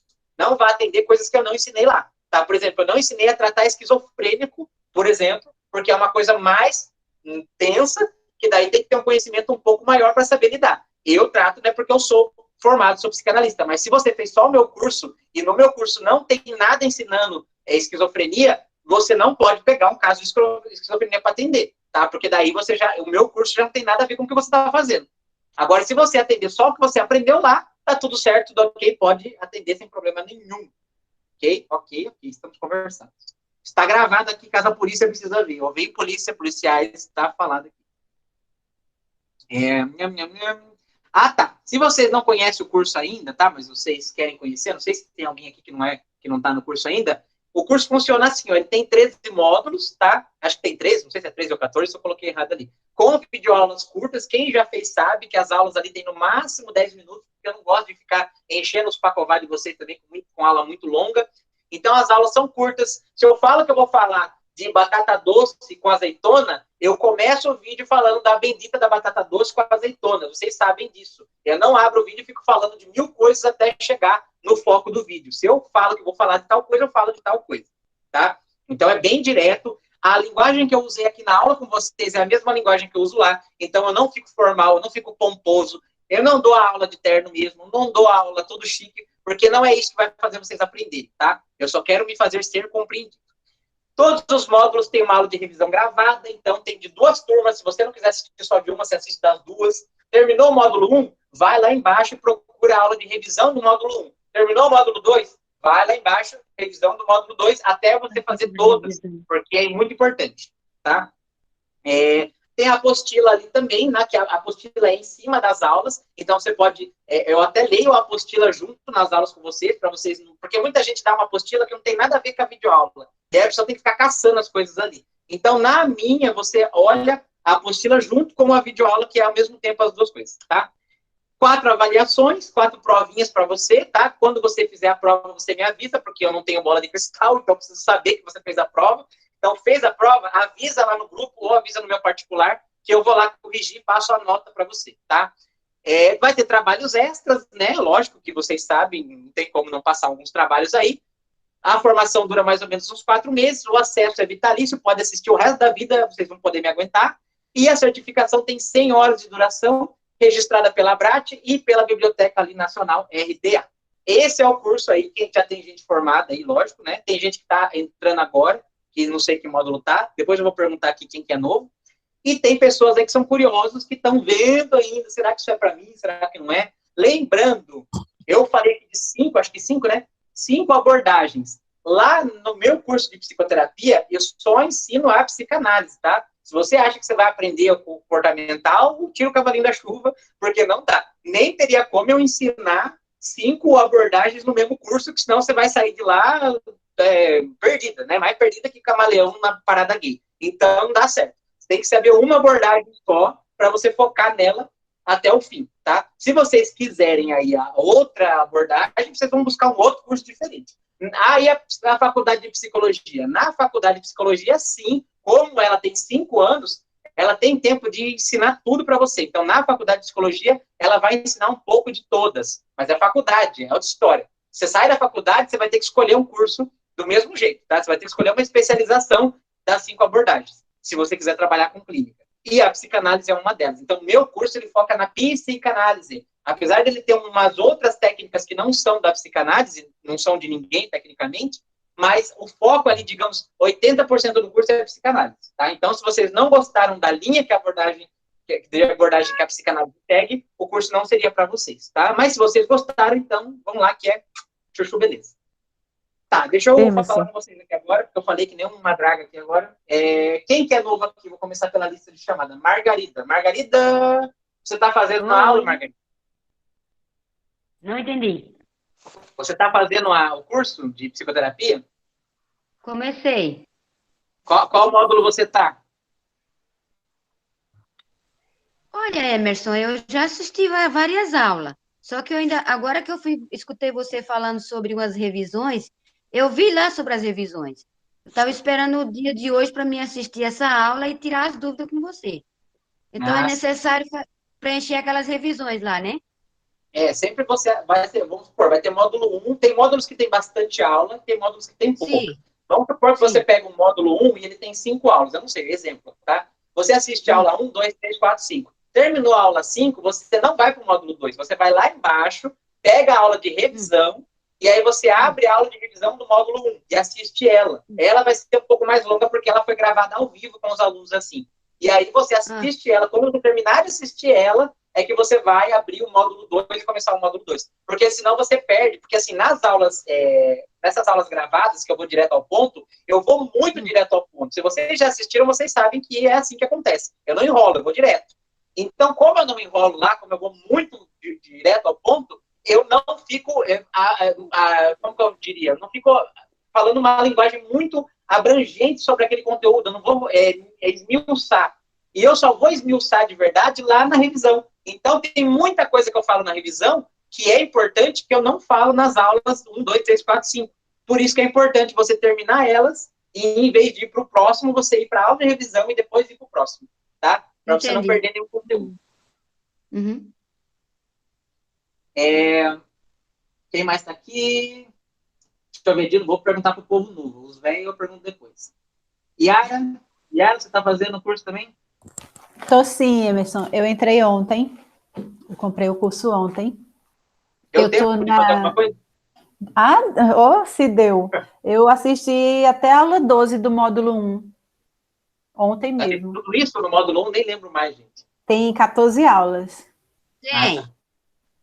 Tudo isso, misericórdia, estava inspirado. Então, e muito do que você falou aqui hoje, eu me lembrei já de ontem, porque realmente você explica de modo muito, muito simplificado. Isso é bom. Que bom. O meu intuito foi ser o professor que eu nunca tive. Né? Quando eu comecei a ensinar, eu falei, como que eu gostaria de ser ensinado? Aí a resposta foi o segredo.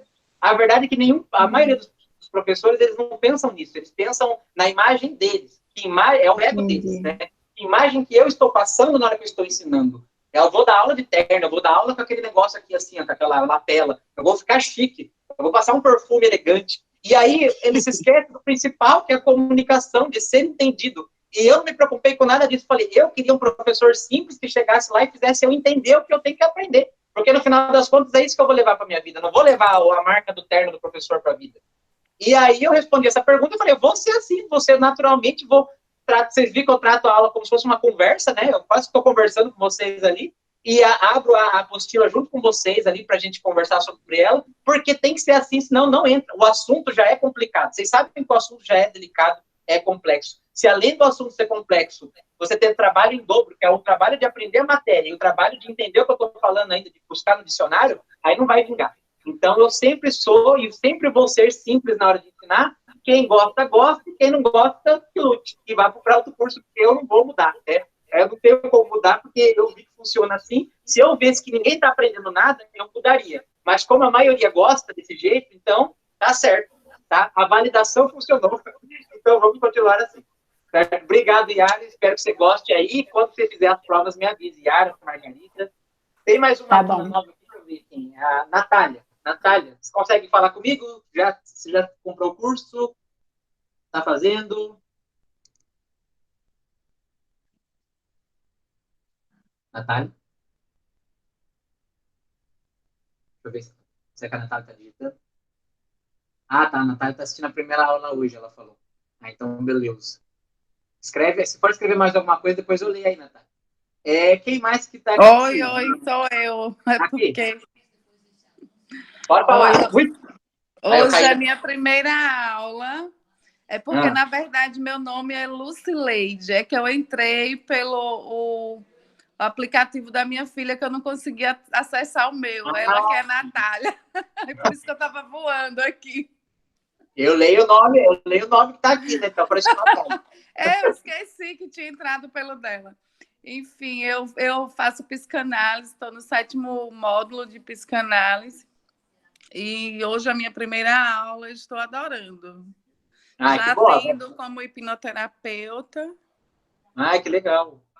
E é da mesma área.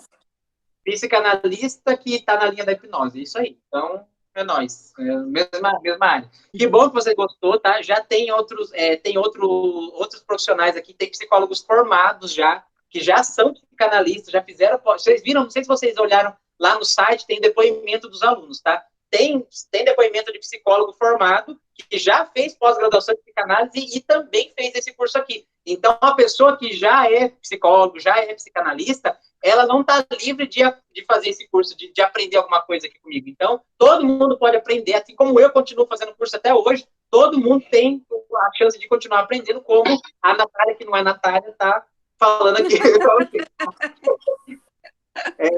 Quem mais aqui? Ó? Vamos pegar os velhos agora. Cadê os velhos? Cida, fala aí, Cida. Você que já fez o curso. Fala aí, Nessa. Você que já terminou. Eu falo velha, não é de idade, não. Porque já se eu formou, sei. Né? É ideia de eu curso. sei, Orelha. Gente, eu me formei em fevereiro, né? Não atuei ainda assim na área por causa da questão da pandemia e às vezes pessoas de querer atendimento presencial, eu fiquei um pouco preocupada com a estudada de risco, então eu não atuei. Aí eu estou começando montei agora meu espaço mesmo, assim certinho, é que eu vou começar, em nome de Jesus. É um curso sensacional, aprendi demais. O Emerson é um excelente mestre, eu falo com ele que é o meu orgulho ter formado com um rapaz tão jovem, o tanto que eu sou velho e ele tão novinho, sabe muito mais do que eu. Muito bacana isso. E o interessante também é o suporte que ele nos dá, tá? Eu estou sempre lá no pé dele perguntando as coisas, ele me responde, ele tira minhas dúvidas, porque a gente não deixa de ter, né? Então, eu assim, fiquei muito feliz com o curso e o suporte que eles dão. O Emerson dá pra gente. Então, os iniciantes podem ter certeza que vão gostar demais, demais mesmo. E eu amei, eu me descobri nessa área, né? Eu sou terapeuta holística e também esteticista. Larguei a boa parte da área da beleza, fiquei só com cultura facial e estética, a terapia holística e agora a psicoterapia. E vocês que estão fazendo o curso vão amar, que é, assim, excelente. Esse professor, para mim, é o melhor. Eu não paguei ela para falar isso, tá? Que fique constado que eu não paguei ela para falar isso. Eu vou estar sempre aqui agarrada com vocês. Qualquer aulão que tiver, eu estou aqui colada. Eu sempre vou recapitular. Tá bom. Cadê? O Perino, dá para você falar. O Perino também já se formou aqui comigo. O Perino já tinha conhecimento na área, né? Mas ele também fez o curso aqui. Sem rasgar seda, já rasgando, né? Eu sou filósofo, sou formado em filosofia clínica também, e precisava uma nova vertente, porque nem sempre você pode aplicar a filosofia clínica. E eu não acredito nada de coincidência, e sim providência. Algum tempo atrás, eu rodando por aí, encontrei esse curso. E no início eu fazer por fazer, mas cada aula que eu tive com o professor Emerson me encantou. Ele tem um jeito diferente, né, que eu sempre, como professor, busquei, que ele ensina aprendendo e aprende ensinando. Então, assim, já atuo, né, tenho meu consultório, hoje eu consegui, já tem uns 6 meses, fazer um trabalho junto com a prefeitura da cidade que eu trabalho, junto com o psiquiatra da cidade. Hoje eu sou referência para o psiquiatra, com uma nova abordagem terapêutica. Então, assim, para vocês que estão chegando, como ele disse, tem lugar para todo. Nós não precisamos competir com ninguém. É só ser a essência de você mesmo, com a essência do nosso professor, nós ganhamos cada dia mais terreno. E acredito que o curso tem um referencial diferente. É uma nova abordagem, é um curso que vale a pena aprofundar. Obrigado. Eu também não paguei ele, tá? Aí é como ele falou, tem lugar para todo mundo, gente, porque você viu, né, que gente estrupiada da cabeça que não falta. Então, quanto mais gente formada, melhor, tá? Pelo amor de Deus. Yara, você quer falar alguma coisa?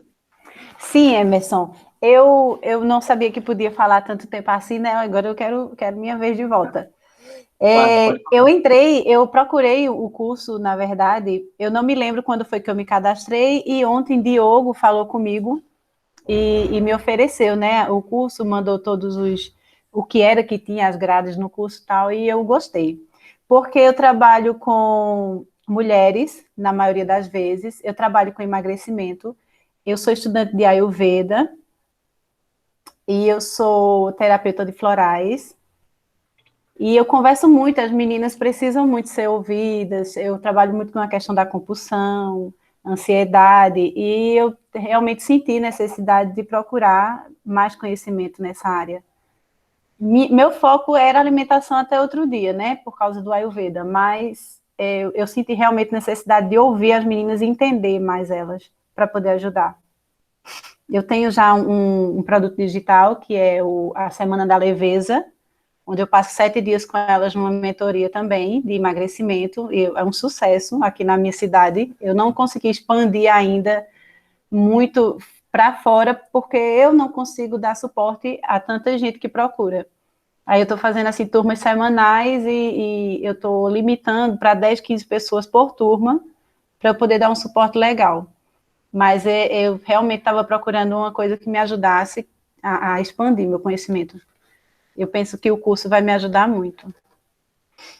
Vai, com certeza. Se você quer desvendar a cabecinha das pessoas, esse curso vai lá desde a infância, desde a hora que nasce. Você já viu as primeiras aulas, você sabe que eu vou falar desde a formação do cérebro até porque que a pessoa é insuportável daquele jeito que ela está na sua frente. Então, você vai entender tudo, pelo menos da parte psíquica. Como já diria o Jung, na parte transpessoal, a gente sabe que não é só a mente da pessoa que vai fazer ela ser daquele jeito, tá? Eu sei disso. Mas você entender a mente é você entender pelo menos ali 1/3, né, da pessoa ali, e já facilita bastante o processo. Vai ser uma incrementação realmente a que você já trabalha, então pode ter certeza que vai ajudar você. Quem mais está aqui? Deixa eu ver. Quem mais quer estar? Eu não estou vendo, gente. Quem quiser falar, eu estou vendo a Madalena aqui. Madalena, quer falar? Beleza. Madalena? Tá mudo. Oi, Emerson. A Madalena também já é formada, tá? Também dei R$150 para ela falar bem de mim aqui agora. Mentira. Então, eu também procurei esse curso, mas para conhecimento meu mesmo, entendeu? É lógico que se tivesse para frente, fazendo alguma coisa, já me ajudou, tá me ajudando, né? Bastante coisa que eu não conhecia, aprendi muito, muito. Então, esses novos aí que tá procurando uma coisa para melhorar, com certeza vocês estão no lugar certo. Porque o professor Emerson não deixa a gente sem apoio mesmo, sabe? Ele é muito atencioso e responde sempre. Não deixa você na expectativa, será que vai responder ou não? Você pergunta, ansioso, ele né? responde. Povo ansioso. Eu sei que eu tô lidando com gente ansiosa. Se eu não responder logo, o pessoal... Bem ansiosa, né? Sim. Mas valeu, viu? Eu gostei da aula hoje também, viu, Emerson? Eu não perco, eu não gosto de perder as aulas que você oferece. Imagina, conto com vocês. Tá, boa Aqui noite. tem o José, que na verdade é o José e a Selma ao mesmo tempo. Querem falar alguma coisa? José e Selma, que também já são formados, né, na verdade. Acho que é os últimos que faltam aqui, que eu conheço. Emerson, eu tô aqui, a Selma desceu lá para baixo. Como você já conhece a nossa casa, né? Ela Sim. tá lá embaixo. Ela tá lá embaixo. Acho que nós somos das primeiras turmas, né, Emerson? Sim. Acho que foi das primeiras turmas. Mas a gente já fez outros cursos com o professor Emerson, tanto de hipnose, depois hipnose clássica, clínica e hipnose transpessoal. E aí a gente fez psicanálise também. E hoje a minha esposa Selma já atua, né, já tem um espaço terapêutico trabalhando.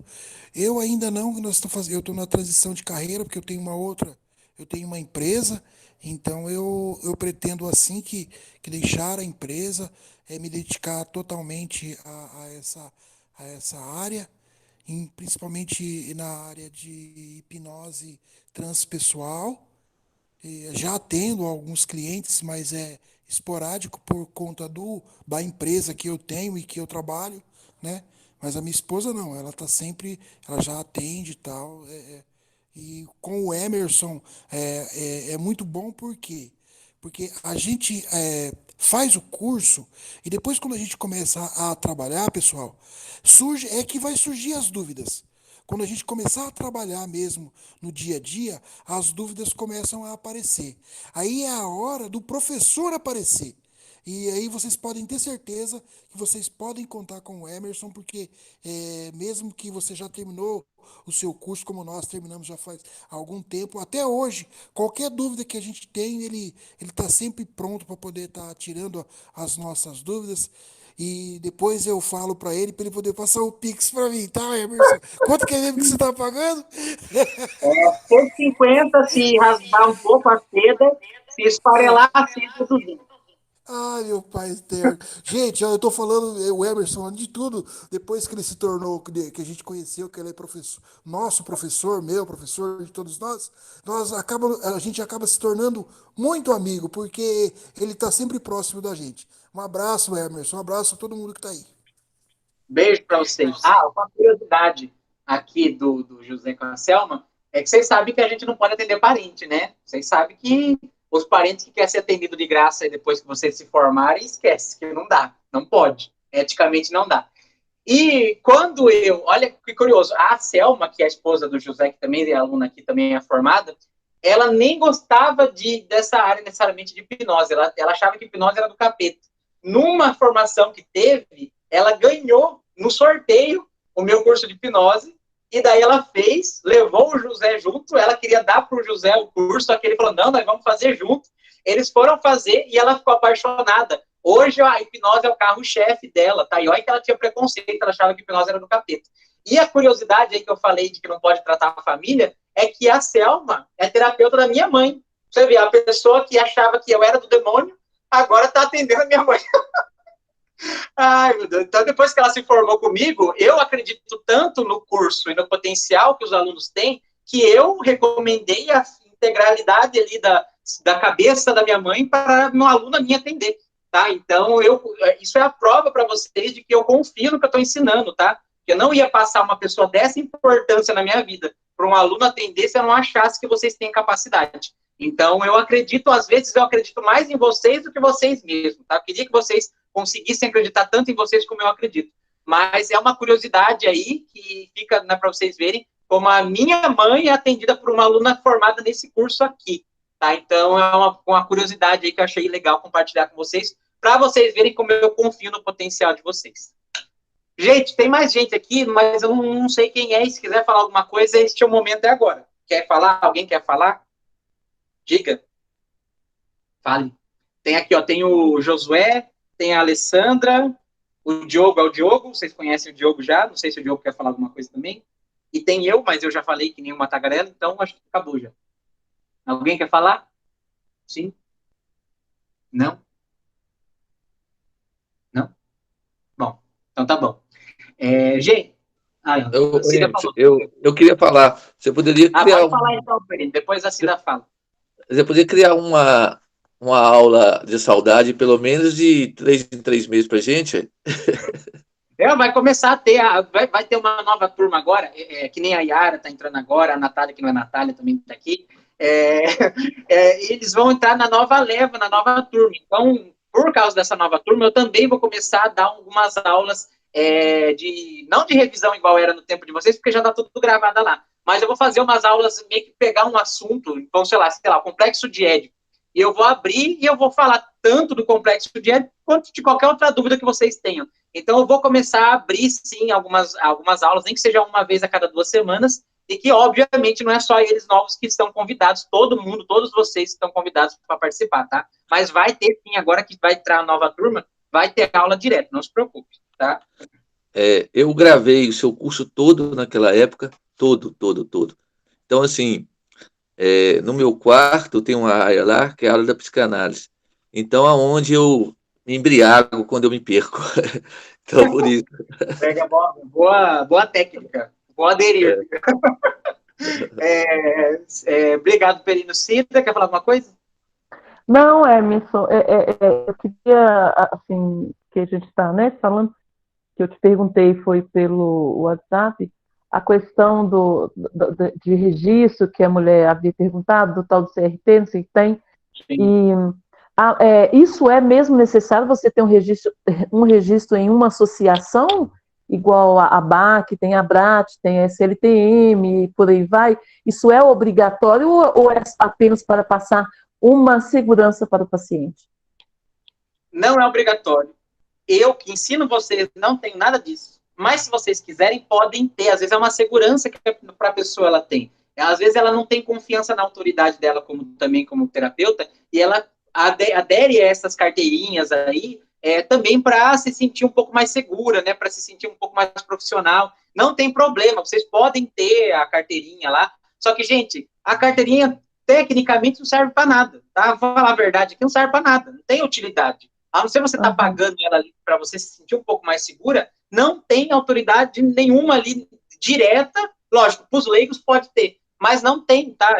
O psicólogo ele vai ter, digamos, uma carteirinha ali do Conselho Federal de Psicologia que vai mostrar que ele fez ali a prova e de que ele está sendo vigiado pelo conselho, mas é só quando tem um conselho por trás. As sociedades, no caso, né, sociedade daquilo, sociedade do macarrão furado, sociedade da psicanálise do orelha seca, isso aí não tem validade nenhuma, eles não vão entrar ali na briga quando tiver algum problema entre você e o paciente, por exemplo. Então, não tem serventia nenhuma no caso prático ali. A não ser que você queira ter para o seu ego pessoal, para mostrar para os outros, não tem, e é por isso que eu não tenho, porque eu já passei dessa fase de querer seguro de me validar pelos outros, então já, né, pelo amor de Deus. Eu não preciso disso, por isso eu não tenho. Mas não tem problema nenhum se vocês quiserem fazer 1, 2, 3, 10 carteirinhas, façam, não tem problema nenhum, tá? Mas eu vou falar aqui que não é obrigatório e não vai mudar em nada vocês como profissionais, certo? Uhum. É necessário uma vaga de funcionamento para um consultório de psicoterapia? Eu acho que para terapia livre, pelo que eu me lembro, não. Para terapia livre, para psicoterapia, não. A não ser que você fosse ter acho que psicólogo mesmo, alguma coisa assim, daí talvez fosse necessário. Mas para terapia livre, pela mesma última vez que eu pesquisei, eu não sei porque a lei para essas coisas vive mudando. Então vale a pena vocês darem uma pesquisada. Mas eu acho que para terapia livre não precisa, não, tá? Mas confirma aí na internet, pesquisa aí, porque essas coisas sempre vivem mudando. Certo? Tá bom, obrigada, Emerson. De nada, gente. Então é isso, eu fico por aqui. Obrigado a vocês pela presença. Sem vocês não existe aula, tá? Não tem que, se eu fosse para cá, eu aqui falando sozinho, eu ia ali para frente do espelho e ficava falando com o espelho, tá? Então, é vocês que fazem a aula existir, sem vocês não existe nada. Então, eu sou muito grato pela presença de cada um de vocês. Sintam-se convidados sempre que tiver aula, não preciso nem falar, tá? Todo mundo está convidado. Se eu estou falando que vai ter, se eu mandei o link, se eu mandei um convite, se eu mandei áudio, é porque eu quero todo mundo na aula. E espero vocês na próxima aula que a gente tiver aqui, provavelmente vai ser semana que vem ou na outra. E obrigado pelo carinho de todos, pelas palavras aí de apoio. E eu estou muito feliz por ter vocês como alunos, aos antigos e aos novos. Beijo no coração de vocês e até próxima semana, talvez. E a aula vai ficar gravada, vocês, quem quiser assistir depois, é só pedir que eu vou mandar lá o link para vocês no grupo. Beijo. Tchau, tchau.